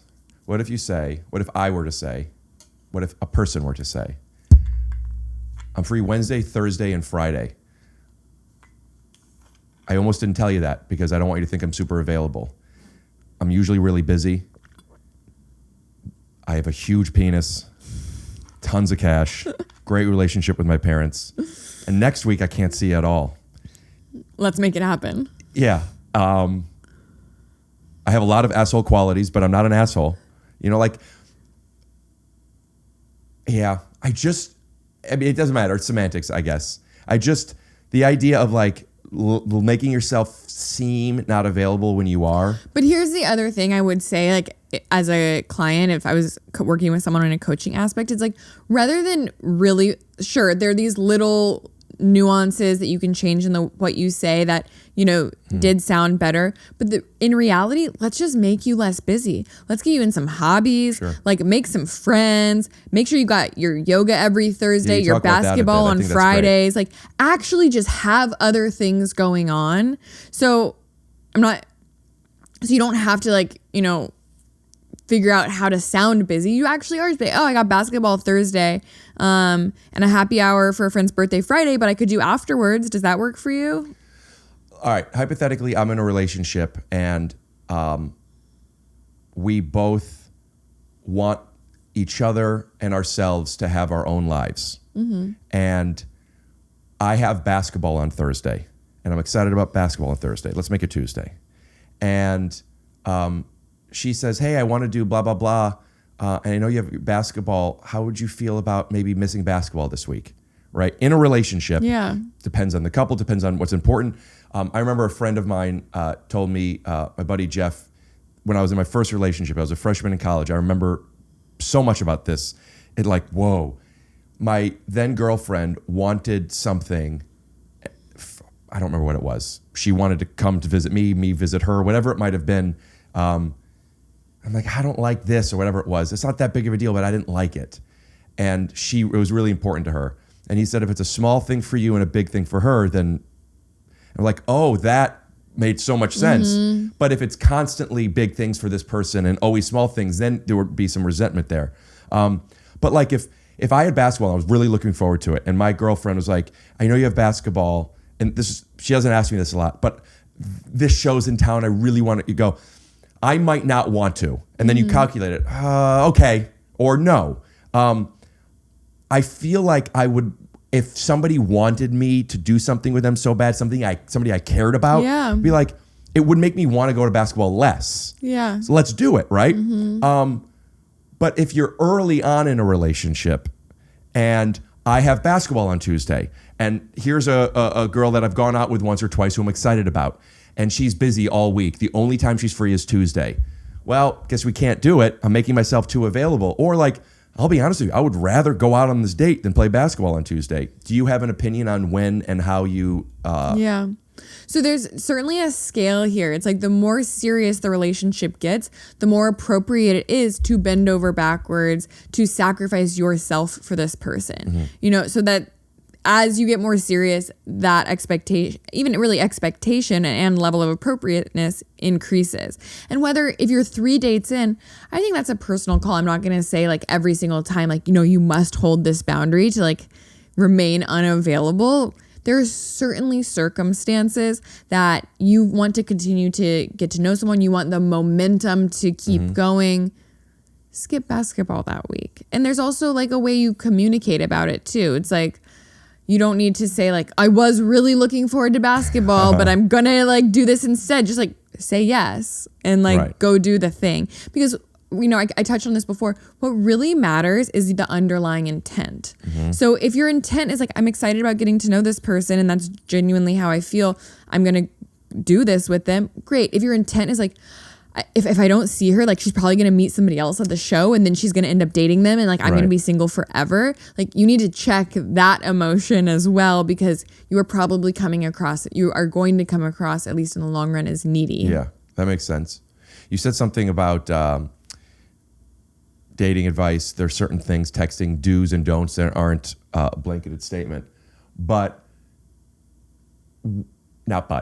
would make me think, and I didn't interrupt, how valuable that would be for teenagers and people who are learning how to date. I guess you always are, but you know what I mean? Like first experiencing, is that a boundary? Is that inappropriate? Do you talk to younger people, money aside? Yeah. Do you feel like you have followers, for example, that are teenagers? Yeah, I don't know about teenagers, but certainly young adults. A lot of the men who take my master class, which is like my dating master class. It's centered around the 5 E's of dating: empathize, embrace, embody, engage, and execute. Do them again. Empathize, embody. Hold on. What is embody? So empathize, we'll start with that. It's empathizing with women and what they want. Yeah. And then we have, I haven't like gone through these in a while. Empathize, embody. So it's like, okay, how are you going to show women that you have the things that they want? I could argue either end of that, but maybe we'll go back to it. That just feels dirty to me. What? I guess part of dating is proving yourself to somebody, but I think I have a sensitivity to proving myself to somebody. Okay, but the way I look at it, it's not like, oh, let's impress her, let's prove that you have these things, but you have a limited amount of time to showcase who you are on a date. So that goes back to like, what we were talking about before, showing up as the best version of yourself, talking about yourself in a way, like a lot of my clients like, I'm an engineer.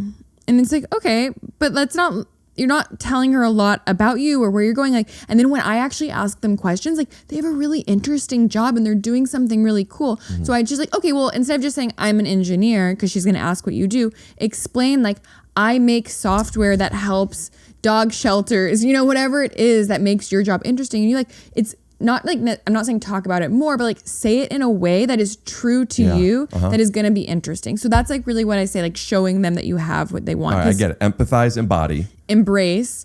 So it's embracing what you have about yourself. How is that different than embodying? So embodying is... You just needed another E, didn't yeah, you? a bit. Yeah, exactly. It was 4 E's.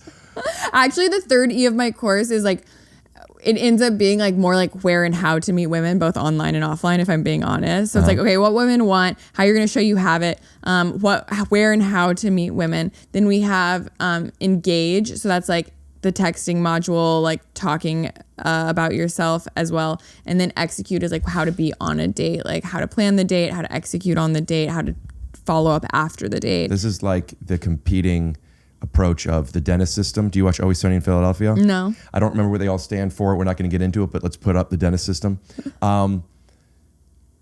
So, oh, fuck. I hate not knowing what I was saying. Before we went into the E's. It was after embody. It was engage. No, back into that. It was engage. Yeah. But I think it was about like young people needing this. And I was saying a lot of my clients who take my course, I mean, some are in their 20s, some are 60 and just got out of a divorce. And it's like, I need to know how to make an online profile and text women. So it's really like the start to finish of like going from defining who you are to meeting women to getting in a relationship. That's what that course covers. And and the reason that it exists, and I think the reason I have this job is because it's tough. Like texting and marketing yourself online doesn't come naturally to people in this span of how long people have been in existence and mating and communicating with each other, even the written word is a blip on the radar, let alone Carl Sagan. 150 150 characters, you know? So that's why, whether it's a teenager or, you know, even not a teenager, I think what I talk about resonates in the course. I've had 6,000 people take my courses, and it's because this isn't intuitive. You know what you're doing right now? What? What was the 30 after embody? Embody, Embrace? No, empathize, embody, embrace. Then what? Engage, execute. You were just embodying. I was embodying. Letting me know how many people took the course. But is that really one of the things? Like finding ways of showing, hey, yeah, this is what I've talk about accomplished? like what you've got going on. So I remember what it's making me think now. What you're saying is, here's how you could let the other person know things about you that she might want to, and also True for her things to do about you. those. Yeah. And I'm sure there's parts of like what type of questions to ask to get that out of this person if they don't have that skill set yet. Yeah. To me, that could be a first date. Nothing wrong with that being a first date. I've had a first date where we're like doing that. It feels like a podcast, to be honest with you. Like you're just having a long form conversation. I have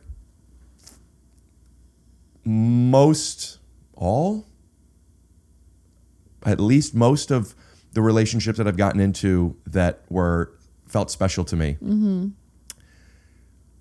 started with doing bits.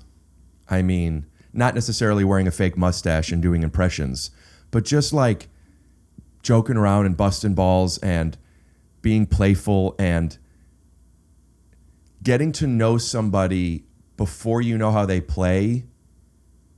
And I don't think this is a me thing. I'm sure other people too, but like I don't think this is the way. But like for me, unless I'm having a 2-hour one-on-one, no interruptions, like we know what we're doing. We're this, which is fine. Can be boring. I'm not getting to know this person intimately. One could argue you're not supposed to right away. I want to know, where are you on the frequency compared to me, you know? And I've also gotten criticism from people saying, I talk about this on stage now too, about like, Rick, you're always joking all the time. And as I became more aware of a lot of people felt that way, I stopped, and I didn't like that. I didn't like that it was a negative thing. And the past few years now, I've more so embraced that, like, I don't know if I'm joking all the time or I'm just trying as hard as I can to be as present as I am. And if this is a boring conversation, I'm not saying you're a boring person, but like, why am I doing this? The opposite of boring is usually play, and seeing what choices somebody makes, what choices they don't make. What they laugh at, how I laugh with them. Do we laugh together? What sarcasm do they pick up on? If they don't pick up on sarcasm, they say, what do you mean? I say something they don't like. Are we now debating on this? Yeah. There's so much I get out of that. So I feel like, you wait. I'm sorry. I'll remember. Go ahead. Yeah, no. I was going to say, but it sounds like you're very comfortable on first dates. You're comfortable talking and being yourself and being playful and being funny. If I'm showing up as I am. Yeah. I am not comfortable if I'm, do you have how many brothers and sisters do you have? Yeah. I don't care. I don't care right now. But you also like just being candid, like, aren't my customer. Like, if you feel good on dates and you get second dates, like, that's not the person who comes to me and is like, help, I need some direction. The guy who comes to me and needs direction is maybe going on first dates and nobody wants a second date with him, or he's not getting any first dates and he's not sure why, or he doesn't have experience on dates. So we're starting from a place of, or he's getting dates with certain types of women, but not the women he wants to go on a date with, or the ones he's excited that's where about. I'm feeling. Also, not that there was the implication, but I want to make sure that I'm not co-signing what you just said. I'm not here saying, I always get second dates. Girls, I don't know. I've been on second dates. I haven't. I've liked a girl who didn't. I noticed it, or whatever it is. I didn't mean to represent myself that way. That wasn't you the didn't case. come across that way. Okay. But I'm just saying, like, you. But yeah, I am feeling like it's tough to find somebody that's within that frequency, which is already hard enough. And then like I'm attracted to them and then they live close enough to me. fuck. It's tough. I what's the movie that just came out with the girl? Materialist. Thank you. What'd you think? It's terrible. Because of you don't believe it? I actually really I loved it. Really? I loved the dialogue. Okay. Oh, interesting. I really enjoyed the first half, and I was like, actually, this is spot on. There are points like when she was sitting and talking to the clients, and he was like, you know, I just really get along better with 24-year-olds, and he's like 54 or whatever. Yeah. Like there were points of that I was laughing at because it literally felt like people you work with. Yeah, like that felt on point. But then there were just aspects of it, and maybe because I'm close to it and I am a matchmaker, that felt so unrealistic that it just frustrated me. What? Like her reaction to the woman being assaulted, the owner of the company's reaction to it being like, oh my, these things happen. I was like, no. What? Yeah, it was And then obnoxious. her reaction being like, I must look in my journal. Did I write down that he was a like sexual offender and didn't like remember? Like that was like, that's For when they context, lost if people me. haven't seen it. Spoiler alert. She's working with, she's a matchmaker. One of the guys who she matched up with her client ended up physically assaulting her. Horrible situation. So much blame was put on her when, like, if there were signs that he was this creep, he should have let, but she had, you know that we don't know this guy. Yeah. And the owner of the company just being like, well, these things are part of the job. It's like, no, oh my gosh. Well, that has to happen sometimes, right? I mean, it's never of course, I mean, those Embody things it. Go happen, ahead. but like Never with you. her reaction to it just felt so Uncaring. unempathetic. Yeah. Correct.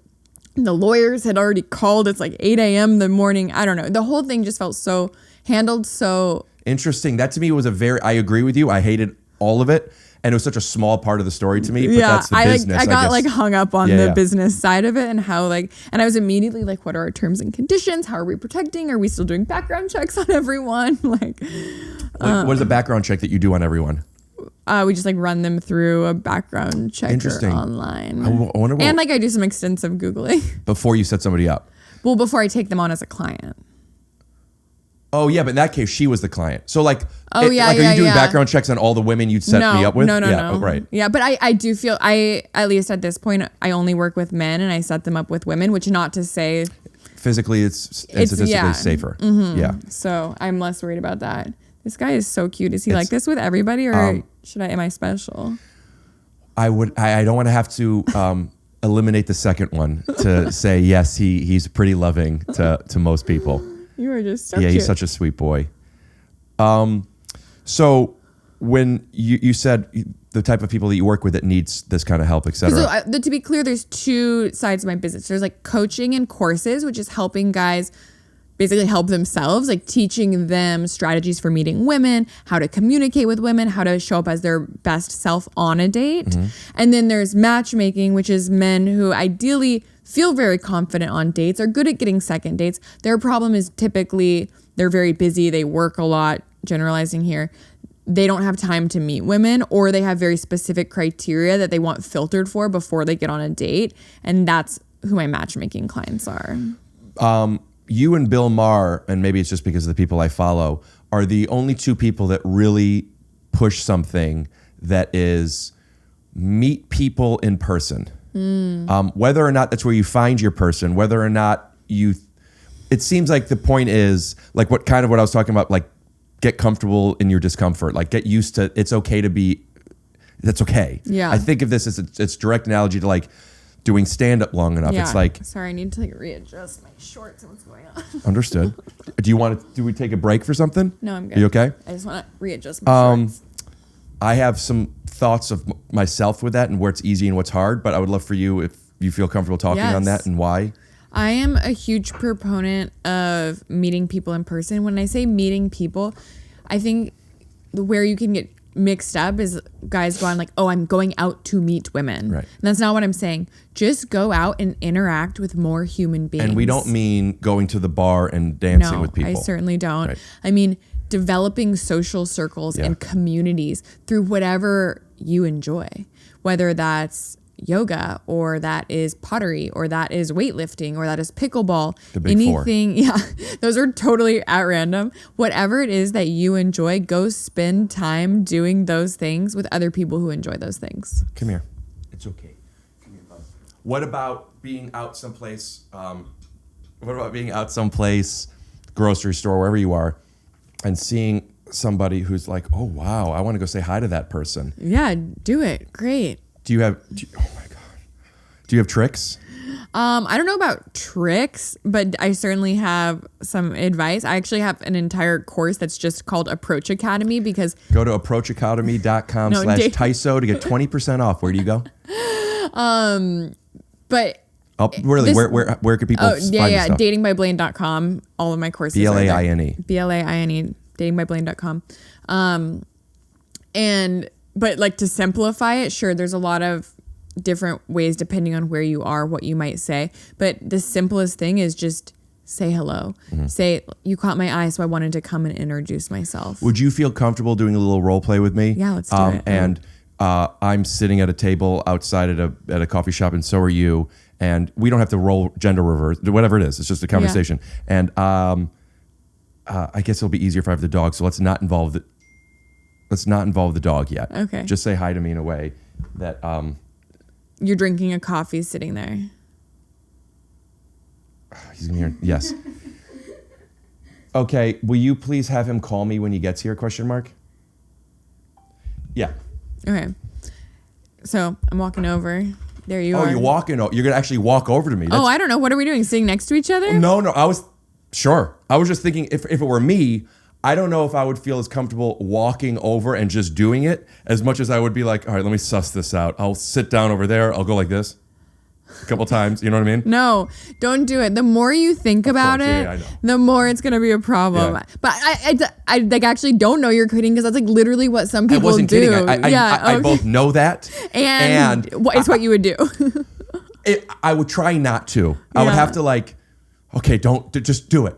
I would have to do that. And the quicker you can just do it and the less you think about it, the more likely you are to like feel natural when you do it. Yeah. And for it to actually have it happen. All right, let's do it. I'm sitting here drinking my water. Hey, I just wanted to come over and introduce myself. I noticed you. Are you talking to me? Wait again. No, start again. Start what again? Oh, sorry. That was me. I realized you weren't paying attention. My name is Blaine. I noticed you. I'm sitting over there enjoying my coffee. I noticed you and I wanted to come say hello. I would kick myself later if I didn't introduce myself. I would like to make sure I'm reading this right. You're flirting with me, right? Yes. I'm trying. How's it going? Will you let me raise the kids Jewish? And how are you on me not opening the door for you? No, I'm just kidding. You would just go up to them right away and say, hey, I was noticing you. You don't say what you were noticing. You don't say, I think you're attractive. So I wanted to give the most simple example to illustrate that you don't have to have like the perfect line. Sure, if you can notice something specific, hey, I noticed you're reading XYZ and I read that book last year. Or I noticed you have a yoga mat and I'm really big into yoga. Do you go to a studio? Okay, do you have a recommendation? then I respond to you in a way that I'm interested, I'm not interested, I don't know yet, right? Mm-hmm. My response, if I'm a polite person, will probably be the same for all of those examples. I would disagree a little bit. Like, you need to look at what they're giving back to you. If this person listen, she probably knows you are sussing out if there is any sort of vibe or you might have a room. I'm sorry, I'm not understanding. If I go up to the girl knows. Like, she probably knows you're not actually just like super curious about her where her yoga mat is from. Or I don't know if I would have picked up if a girl came up to me and mentioned something about something. But more if the roles are reversed. As a woman, if a woman's sitting at a table and a guy comes over and starts talking to her, she's not like, oh, okay, he wants to get married. But there's probably she understands that he is seeing if there is any sort of interest. What if I go up to a girl who has a dog and maybe she's I'm attracted to her, maybe I'm not. But I want Alvin to be able to play with her, see her, and I go over there. Does she think that that's what I'm doing? Like, what if? No, the dog is a little bit different because dog people just like see dog people and you like, you know. But if you were going up to someone at random and like, hey, I noticed you from over there, or I think you're beautiful, or you have a really nice smile, man, so I wanted to say hello. That's a tough thing. I feel comfortable approaching a person in public. Yeah. Not saying that I think you're beautiful. If I'm just like really in my confidence, maybe, which I've had before, maybe I'll have again. But like, oh, that's so cute. You brought me a present? But like, if I'm going to approach a woman like that, that's a lot harder than doing a bit. Oh, but I love that. Do a bit. Well, that's how I meet people. Yeah. Being at a place where I'm buying towels and I see a beautiful girl there and I pretend like I work there and I said, let me tell you whatever. I mean, I'm just making that up. Gold standard, but a lot of people aren't comfortable. It's better to do bits, you're saying. I mean, if you can be funny and make her laugh, I guess that's different than like just doing a bit. But especially if you can make a woman laugh, like that's going to be your best. So you're a proponent of walking up to somebody and doing. I don't want to call this trauma, but like I am like, you said to embody a certain thing, not embody, whatever the one, in showing you. I'm like, I don't think I'm necessarily trying not to as much as I'm aware of, all right, don't do jokes all the time. That I don't believe where I am in my life where I'm just always, I mean, I was pretending that girls were just making out upstairs, so waiting for me. But like, the majority of the time, it hasn't been that. Yeah. Hi, hi. Yes, are you at the front? You're at the back. Okay, great. I'm in the middle of something that I could step away from for a moment. But I remember last time you just went up onto the roof and you didn't need to come in. Let me I think going up to somebody and just saying, I noticed you. I guess if like, you wouldn't want me to say, I don't feel that comfortable approaching new people too much. So I would just have to hide my discomfort. And I would have to say, like, because I don't have a problem going up and talking to somebody. But see, that's what you should be doing. And I think, should be doing what? Just going up and talking to somebody. But it's not the initiation that I think is so difficult. It's when I think this person might be interested, but I don't know. The first half of bar mitzvahs usually last for a year. It's when everyone becomes whatever, blah, blah, blah. The first half, I noticed that a lot of girls asked me to slow dance, the first third. And then they stopped asking me to slow dance. And I thought I wanted them to stop asking me to slow dance because I never said yes. And I didn't even say no. I would say, so many times I would say, I can't, my mom is picking me up. And I would go outside and look for her for minutes.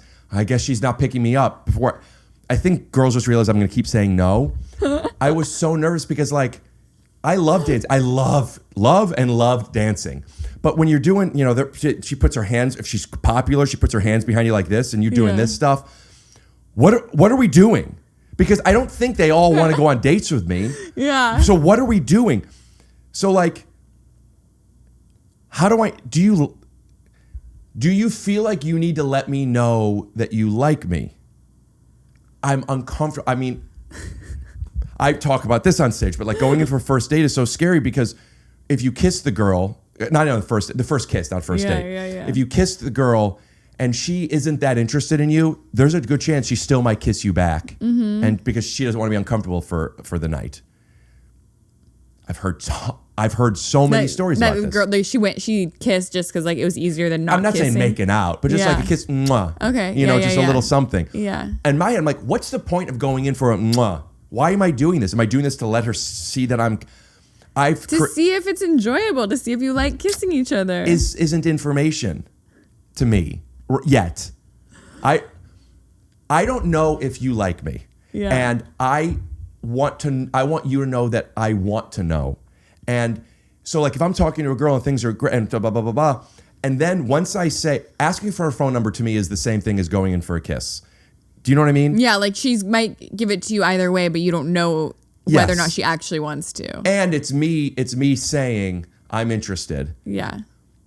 If I were conditioned to where a girl would say to me, I'm not interested because of this, or I'm not interested, or no, I think it would be so much easier to ask that kind of stuff. I ask for a girl's phone number and she gives it to me. And my thought is, you don't have to.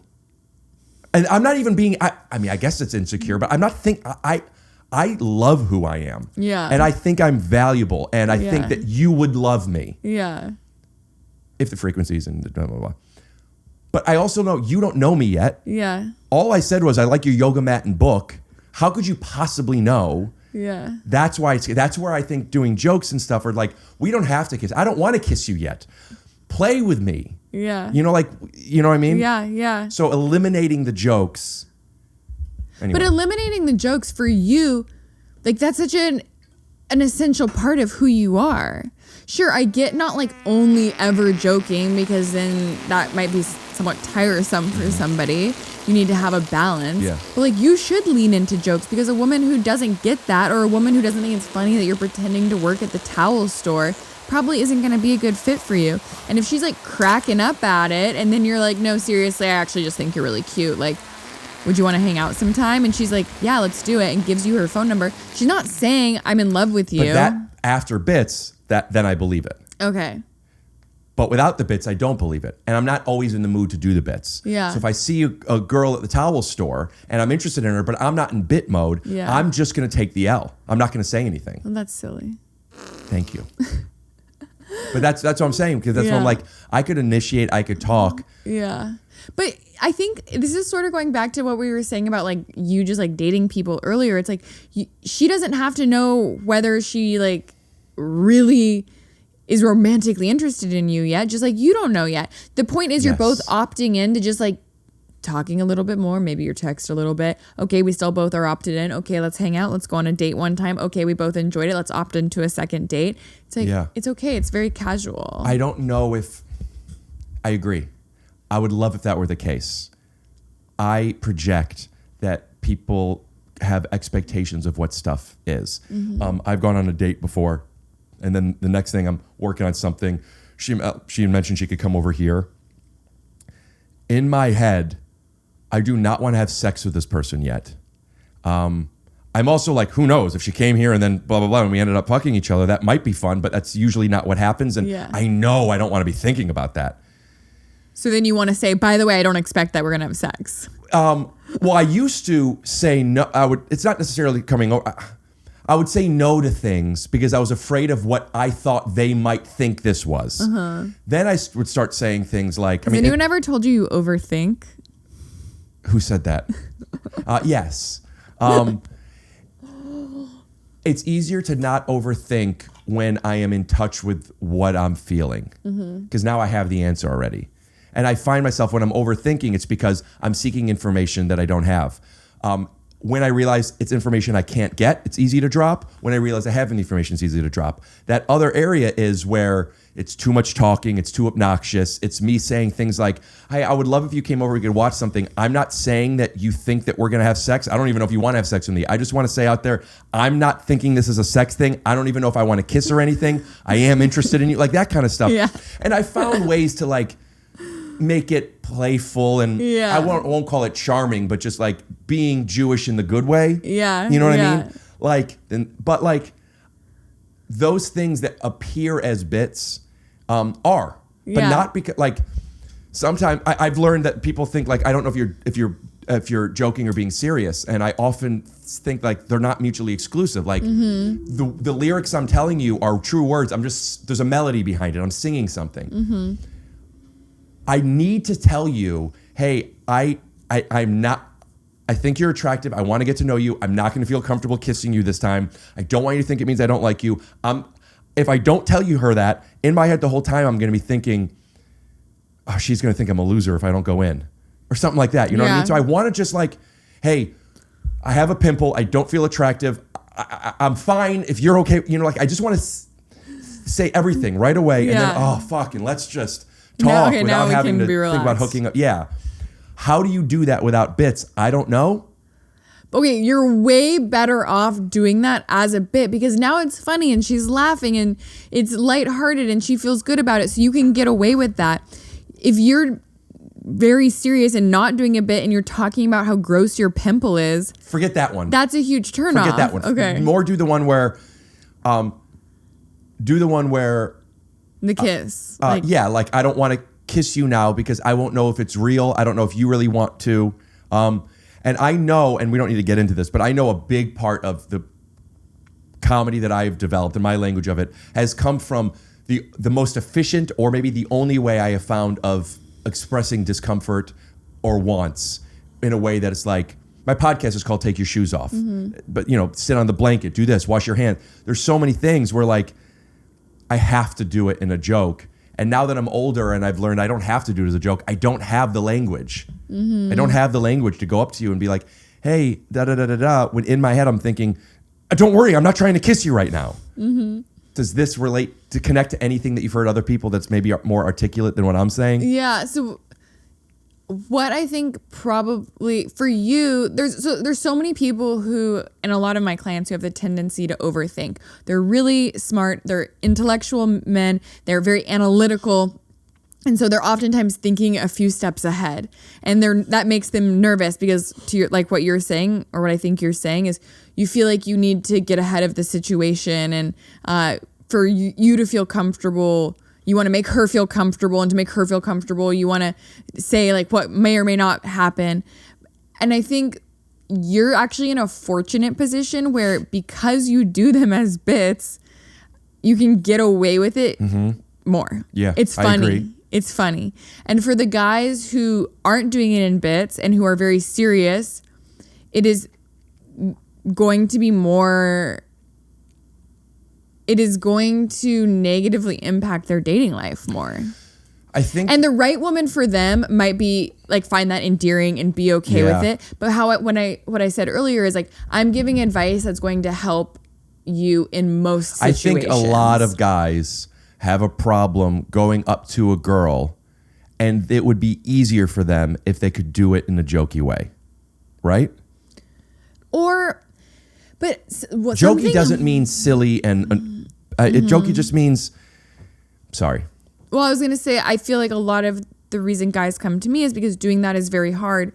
And what I hear from them is like, but I'm not funny. Because like gold standard, like I said, is being able to do it in a funny way to make her laugh. Like that's great. Do you feel that honesty, especially in situations that it's more uncommon or more difficult to be, on its own? Because I think like when in doubt, if you're trying to be funny or whatever, if like you're in a position of like you're working on something, being present and just being honest is just funny. So I'm not saying it's a good pickup line, but to say to a girl, I'm nervous doing this and whatever, like if they're not insecure with what they're revealing, I think there's something funny about it. I think it absolutely can work. I'm not saying, but I don't think it's a good crutch to rely on like, oh, I never do this or I'm really uncomfortable right now. Instead, approach so many women that you're no longer uncomfortable and you can do it in a confident way. But if you start doing it more, you wouldn't say, I never do this. Yeah. So that's where you need to start. I mean, I guess, sure. But I don't think you need to necessarily highlight that you're nervous. Yeah. So I think a lot of that stuff comes from, like you said, making sure that the other person feels safe. Yeah. Absolutely. And what means that is too would be like, I want to make sure that I can, it's not there's only so much I can do. I'm doing everything I can to allow the woman to feel safe enough to tell me what she feels and what she's thinking. By default, if I say, hey, I'm feeling nervous about this, one woman might hear, oh, he's not showing me his confidence. While another woman might feel, oh, he's showing me that he's in touch with what he's feeling and communicates that. I think it's more like focusing less even on the words that are said, whether you say you're nervous or not, and more on just your presence and how you're making the situation feel. If by you saying like, I'm really uncomfortable, if that's delivered in a way that, you know, your posture is bad and your arms are crossed and you're closed off and you're looking from side to side. That just sounds really funny now to go up to a girl and be like, I'm really nervous, but I get what you're saying. That's like, she's probably going to be like weirded out. But if you walk up and you're like, I don't normally do this, and I'm not going to lie, it makes me nervous, but I just wanted to say that I think you're really attractive, or whatever it is you say, but you're making an effort to hold eye contact and you're well groomed and you're standing up straight. Like that's going to be, so it's more about how you say it than really even what you say. Yeah, this is the good stuff. So allowing you to be what you are when you are, but eye contact. I know that's a thing now. Posture, that's interesting. But Huge, so important. And that includes probably not having your hands in your pockets or not having your arms crossed. Right. Shoulders back. Yeah. And then what? Then you go, hey, I normally don't do this. I'm feeling a little confident today, and I think you're very, very pretty. You don't ask for her number yet. No. You don't. You don't know if you want her number yet. That's another mindset shift that I think is really important. Sure. You're not going up to her to get her phone number. You don't even know this person yet. You're going up to see if check the frequency. Yeah. Is there a sign that we are on the same frequency? So do you ask, may I sit with you? I don't think so. I think you just start talking and then you just organically feel, it depends. Is she looking away? Yeah. It depends on where you are, but let's go back to the coffee shop. This is someplace that's going to be a pretty quick interaction versus like, oh, you're waiting for yoga class to start in 10 minutes or you're at a party. Those opportunities, you're going to have more time to talk. Okay, do a coffee shop and a party. Okay, you're at a coffee shop. It's going to need to be relatively quick. It's also someplace where you literally never have to see her again or you likely won't see her again. So you don't need to, like, at a party, okay, you have mutual friends. You need to suss out a little bit more if the frequencies are connecting and if there's a vibe before you ask for her number likely. Versus at the coffee shop, you don't have time to get to know her. So, okay, introduce yourself, like make some small talk, ideally based on what's she holding, what's she doing, what's she wearing. Is there something that you can talk about? I noticed you have a ring on your left index finger. Is it okay if I don't? Should I stop talking to you? Like, what do you mean? Like, you noticing stuff? Okay, if you notice that, like, it's probably not worth approaching, assuming it's a romantic connection. So if I approach and I see the ring, do I just be like, pardon me, I was coming to try and pick you up. I noticed you were married. I mean, no disrespect. And then you leave? I mean, you could, but I don't think you have to necessarily cut it so directly because, maybe you do. You don't have to. You can still have a conversation with somebody who's married. Like, candidly, I came over here to say hello and go for your number, but I see now that you are wearing a ring, so I'm just gonna instead like wish you a good day. Yeah, I guess you could divert at that point. I've definitely had someone who came up to me and asked me a question about the book I was reading. I clocked that he then saw I was wearing a wedding ring, and we finished the conversation about the book, and he's like, cool, nice to meet you, and walked away. As I'm talking to you, I'm realizing how, and I knew this, and I'm realizing how much this influences me. My uncertainty of if my conversation with this girl is leaving her feeling like this, and like how she feels is not your responsibility. I subscribe to that entirely. However, recognizing that somebody feels this about you changes your want with that person. Yeah. Right? So not knowing if she does is in my head, which doesn't make me, I don't think insecure is the right word. It probably works, but more so it stops me from being present. It's me thinking, and it's me wanting to find a way of, hey, it's okay if you don't like me. I am okay if you don't like me. It's not going to make me feel bad. But women I know have been conditioned to like let guys down a certain way, or, for whether they're physical safety or just they're uncomfortable, they're people pleasing, whatever it might be. And like, I'm going into this, like, that's just here. Yeah. I would say, I don't have the answer, like how to eliminate that entirely. Like, let me get my magic wand out. But the more you can just assume what she's telling you is the truth. If she gives you her phone number and she's made eye contact with you and she's asking you questions back and she's smiling and nodding and you're seeing the signs of interest, assume she's interested. And then if she ghosts you or doesn't seem receptive to a date, okay, move on. That's why online is so much easier, because you get to get information at your own time. And of course, when you look at somebody's profile, you're seeing what they're selling, not who they are.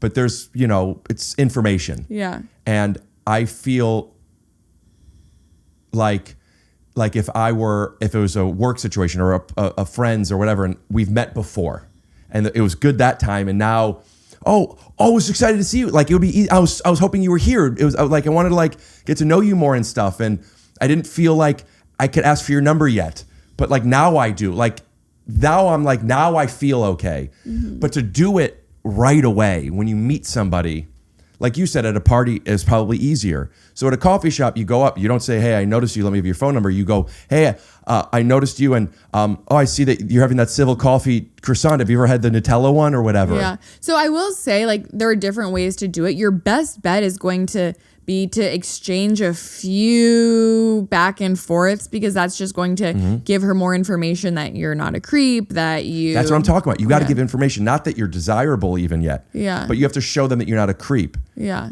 So that can, I mean, when you're at a coffee shop and it's happening that quickly, you can chat a little bit and, try and showcase a little bit about just, I don't want to say showcase, because like your job in that moment isn't to like read her your resume or to like show her that you've got things going on. It's just to be pleasant to talk to. And then you can say, well, I've got to run, or I don't want to take too much of your time. Like, I am free Wednesday, Thursday, and Friday though. Yeah. And if so, any day this week that you want to get to, any day I have to go now, but I'm free so much. But really just saying like, I'd love to continue the conversation over coffee another time, or get your number and take you out sometime. And she's either going to say yes or no. And it's the less you talk and the less trust you build in advance, the more of a half-court shot it is. Like if you walk right up to a woman and you're like, hey, I'm on my way out, but I noticed you and I wanted to say that you're beautiful and here's my phone number. You're not doing a lot to build any amount of trust, to show you have things in common. I also wrote a joke on the back. Yeah, that could be helpful in that case. It's just very racist. And I want you to know I don't mean it. I was just trying to be shocking to like stand out. And that but see, doing that does stand out and it could work. But that's not going to work for most guys, because that's not like most guys' instincts. If I asked for a girl's number and she said, thank you so much, but I'm not interested, should I say, absolutely have a wonderful day? Or should I be like, it's okay. I'm sorry I bothered you. I'm going to go with option A. Even if you're feeling the second one. Even if you're feeling the second one. I mean, she's not interested either way, but like from your perspective, like who cares? This is a stranger, That I'm happy to say I do feel. Yeah. I am not worried about being shut down. I am worried about going on a second date and they don't really want to. I'm worried about people, whatever. Worry less about the other person. Yeah. And assume that if they're there, it's because they want to be there. Yeah, I think I've been conditioned otherwise. And if they kiss you, it's because they want to kiss you. That's why I was talking about like teenagers dating and stuff. I do think so much of the way we dated or didn't date, felt desired or not desired during those years really affect how dating goes as you get older. Mm-hmm. And I have been conditioned to think that people liked me when they didn't, and to find that out sometimes years later. I have a joke in my set, which I don't like to talk about much, but it's so apropos to this, which is I didn't really have friends growing up. Nobody was mean to me. I wasn't until I was 30, 20, whatever I am, that I realized I didn't have friends. I just thought everybody was busy all the time. And like people just, I can't, or I'm this or whatever. And like, I feel my first kiss was with a girlfriend who was my girlfriend for 2 months. She never kissed a guy. I never kissed a girl. We liked each other. How old were you? 17. Okay. We didn't say you were my girlfriend, but it was like, we liked each other. Notes were, that kind of like energy stuff. And like, I didn't go in to kiss her because what if she? But she told me she liked me. Like that lives in me still, and I feel so much more comfortable on a second or a third meeting to like. Anyway, you had something you wanted to ask or say? Well, in just regards to like. You want to here? Sorry. You guys were talking bits. Oh God, hello. You guys were talking bits about how Rick is he runs bits. What happens when you get into the relationship and then, cause I'm a comic, I run bits, and then sometimes we're having a serious conversation and then she runs a bit on me and I'm hurt by it cause I'm not ready for that bit. Do I have the right to be hurt by it, or do I need to get the fuck out of my own head? I did something so bad, I was doing something with Shaq and I didn't hear the second part. Will you do that again? Just in regards to like, cause me and you, come on, we're boys that run bits, sure. Right, Rick? All right, to get girls. And sometimes when what I'm noticing, I've been with the same girl for like 2 years. sometimes I'll like be in kind of a more serious mood, and she'll try to run a bit on me, and Maybe you need like a safe word. Yeah. Like no bits right now. Like No this is bits right serious. now. No, I think your feelings of being hurt are totally valid if that's how you feel. And just be like Rick and over communicate and be like, no, we need to now talk about this in a non-funny way. Like this actually hurt my feelings. Are your feelings hurt because of the joke she made, or are your feelings hurt because you're being vulnerable and she's not taking that seriously? I think the second one. So it's not the joke that she made. It's just like now's not the time. Yeah. Have you?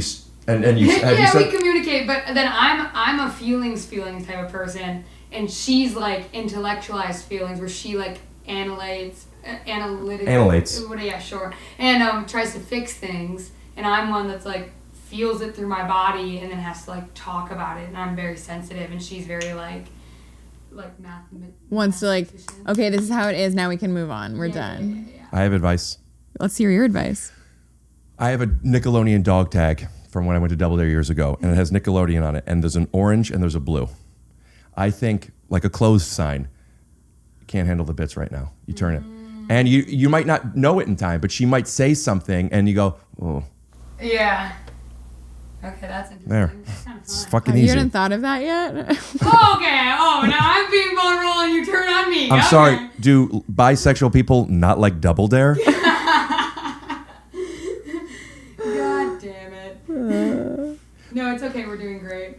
Good. Good. But if you broke up, I know what would happen. Every time I break up with a girl, I get dick down.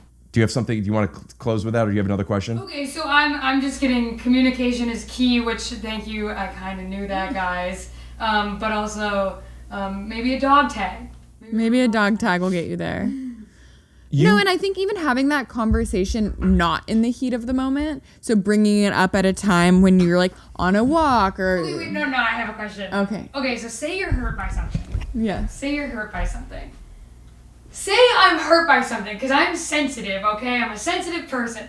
Say I get hurt by something and I bring it up, but then she is mad at me for being hurt by something. I'm like, do you have the right to do that? What do I do? Okay, so now you're both mad at each other and she's mad at you for being hurt. I got this one. Okay. How old are you? I was going to ask actually if she was Gen Z. Oh my. Wait, hold on. Say what you said again. I was going to ask if you're Gen Z. How old are you? I'm Gen Z, I'm 99, baby, bitch. Come on, Detroit. 26. No, I mean,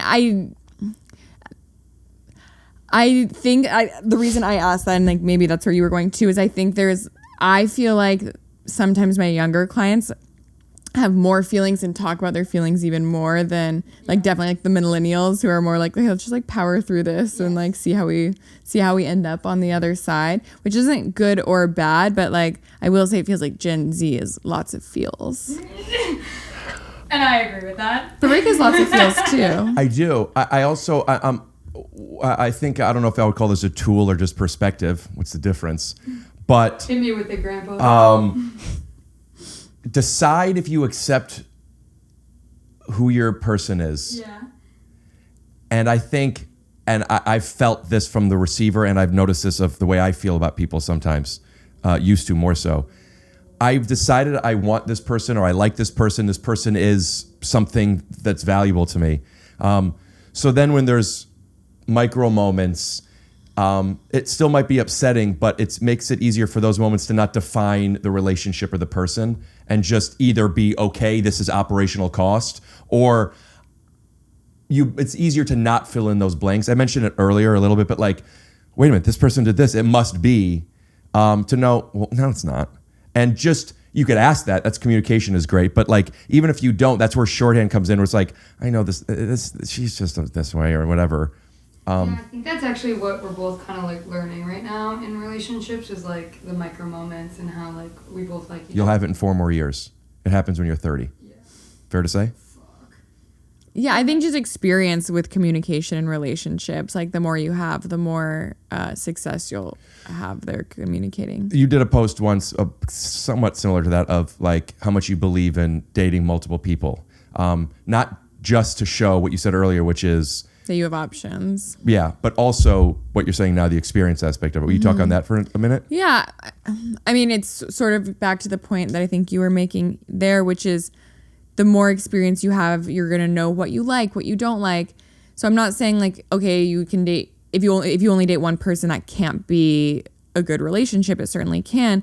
But by going on dates with multiple people, especially early on, and not investing too much in one person, you're going to figure out what you like, what you don't like, what works for you. What do you advise to do if you do find that one person early on? You're like, whoa, I like this, but you haven't experienced tons of other people. Like you're young. And my best bud, John, he and his now wife, Allison, that was his first girlfriend ever. And he says, I hit a home run on the first one. Why would I go bad again? yeah. You know? I mean, it works all the time. I think there's so much that goes back to just like the underlying intention and reasoning. Is it because you're scared that you can't get somebody else? Like that's not a good reason to settle for the first person. Is it because like you share values and you see a future with them and you don't have any desire to meet other people? Lean into that feeling and see where it goes. There's no like one size fits all in that category. Have you noticed any consistencies or inconsistencies with people that would be compatible, are compatible, except for one person might not be physically attracted enough to the person? Oh, I see that all the time with matchmaking. I'll find this girl, or even I'll find a girl and I'll share him with the guy, or I'll go to a girl and who's filled out my intake, and I'm like, look, you're so compatible around all of these really important things, and he's like, no, she's just not this enough or not that enough, or she says he's not tall enough, he doesn't have enough hair, whatever it is. I'm like, but you're missing all of these key things. Is tall really as important as movies are now saying? I will say for younger women, they tend to care more about height. And then when I'm talking to women who are in their 30s, they've realized that has no bearing on whether or not it's going to be a good relationship. And many of them will drop that criteria, but especially the women who you would perceive have a lot of options in like their 20s, they're like, nah, he's got to be. Is that because of the generation that it is, or is that because of the age? For example, I think it's the age. So those now 30s people, when they were in their 20s, felt the same? I would say so, because I feel like I fell somewhat into that category. I'm pretty tall. How tall are you? I'm almost 5'10", and I cared a lot more about height in my 20s. Like, oh, I want my boyfriend to be tall. And then by the time, I mean, my husband's not short, but by the time I met my husband in my late 20s, I wasn't like, my boyfriend's got to be 6'4". Like, that doesn't matter. My audience is mostly like young, hot women and guys with social anxiety. So speaking to these young, hot women, what would you say to them? Like, hey, maybe in a few years you won't care as much. Whatever, I care now. What is the perspective that they might then fall into of why? Not necessarily, well, you have to settle. It's just not important or as important. Why? Yeah. Why isn't it as important? Because how tall he is isn't actually going to make you happy in the long run. It doesn't impact how he treats you. It doesn't impact whether you enjoy talking all night long and laughing at each other's jokes. Like, it might make you feel cute in the moment because you want to feel small and he does that for you, but that novelty wears off pretty quick and isn't. It seems like tall is in the same superficial category as looks, but to me they seem like looks. I get you want to be physically, but I know there are women that like, they think this guy is really good looking, he's just not tall enough. And is it that it's not that she's not attracted to him, it's just how she feels around him? And is that only when she's out with other people? Is that when she's wearing heels? I think it's a mix. I would say the height plays into the attractiveness. She can still think like he's good looking but not tall enough, and that really just falls into like, I don't find him attractive. But women in their 30s still want, go ahead. But except what I was going to say is that men who are shorter can do really well in person because their personality has a chance to shine. This is what I was talking about. Same fat woman, boys. might like him if she met him in person, but when she's looking at him online or in a photo, it's like, oh no, he's too short. So like how your vibe is in person can make up for a lot. What do you think about the culture of matching with people online and it being such a video game that there's not much stakes, even if you want them, and not messaging or messaging trailing off, or having so many options where people are like, I'm messaging a lot of people, I'll wait until somebody says something that gets me, ooh, I want to see this person? Like, do you teach a strategy on that? Well, for men dating online, you basically need, unless you're in the top 5% who's getting most of the matches, I'm sure you've heard that for guys. What is that? Who are those people? They're the ones who are traditionally good looking and have a good profile. Sure, there are some men who can get a lot of matches without doing that much because they're just traditionally handsome and they are tall and they have decent pictures of themselves. So they're the guys that are getting matches online. But for women, you can literally put up a photo of a tree, and if guys are looking at your profile, they're literally going to match with you. You get so many matches as a woman, you can't tell. You have 50, 100, 1,000 guys in your queue. How are you going to know who to go on a date with without someone saying something or doing something that helps them stand out? But if the girl matched with the guy, she was interested, right? Okay, initially, because when she's playing it like the video game and just like hot, not, whatever, she's at least initially interested. But she might have, like I said, 1,000 guys in her queue who are either inbound or she's initially interested in. So it's really easy for her to get distracted, for it to fall off, especially if she's also attractive and she's meeting guys in person too. Like, guys are approaching her. So this is why online dating, I'm not anti it. Like, I think you want to cover your bases and you want to have a good online dating profile and put your best foot forward there, but you can't rely on it as a strategy for meeting women because it just might not work out for you. It might not pan out. It doesn't cater to the strengths of most men. Where do you find people in person if you don't do yoga or pickleball? Pick up some hobbies. So not all hobbies are created equal. So when I say hobbies and I say like, okay, find something you're really into. If you're really into video games, like, be honest with yourself about whether or not that's going to be a good avenue to meet people. Right. Pick up some hobbies that are going to help you. Again, it doesn't have to be necessarily meet women you are going to date, but develop a social circle, build a community, because then you're going to get invited to a party and maybe that party is the place you meet someone, or a birthday dinner, and then you sit next to somebody you're interested in there. You just need more surface area in your life. There's a person that I know, a comedian, that messaged me a week ago. Hey, a friend of mine, I want to read it to you because there's some context to this. Are you single? Are you accusing me or asking me? Joking. Yeah, I'm single, I said. This person said both. Friend of mine might be... Wait, I'm confused. This was texted to you or this was texted to a friend? So a comedian who I met once, I don't really know well, okay, messaged me. Okay. This person wrote, bro, you single? I wrote, are you accusing me or asking me? Yes, I'm single. This person wrote both. Friend of mine might be interested in a date. I tried to tell her no. Said to me, so like busting balls. I said, would you prefer me to tell her no? Ha ha ha. Oh my God, are you gay? I said, I'm straight, though I'm not romantically interested in most women.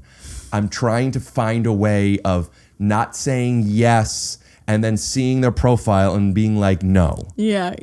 Right? Okay, are you asexual? Confused, just tell me. She's a very cool girl, and so don't want to put her in harm's way. Okay. We started off with, I told her no. I thought it was a little more play. I don't know this person. Yeah. I said, no, it's not that dramatic, nor harmful. I'm really picky, and I've noticed that I'm not attracted to most people. I don't know how to say this. But you said it. This is what you said. So when someone says my friend might be interested in a date, I think, yeah, I might be too. Then this person said, okay, well, do I connect you or not? And I said, not before you send me more information. This person knows me, but I don't know them. I don't want to commit to meeting someone I don't know anything about. So like I would just pass if that was the only option. And this person wrote, okay, fair, we'll relay. And I want to be like, just send me a fucking picture. One sec. Hi. Turn it off? Let me check you.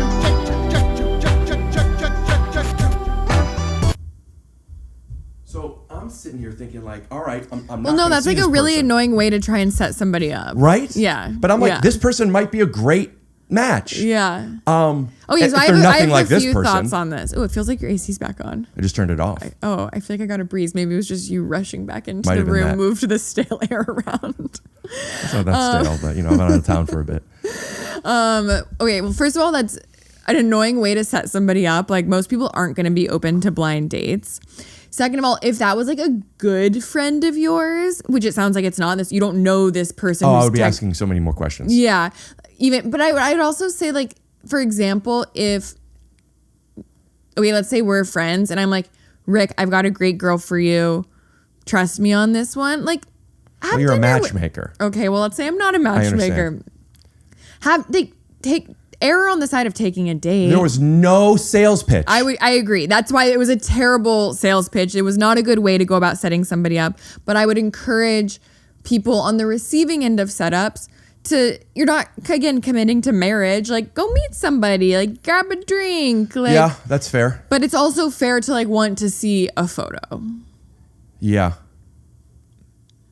Yeah. But Yeah. what am I going to say? Send me a photo? And then I go, nah. That is the awkward You know what I mean? part. Yeah. Like, pass.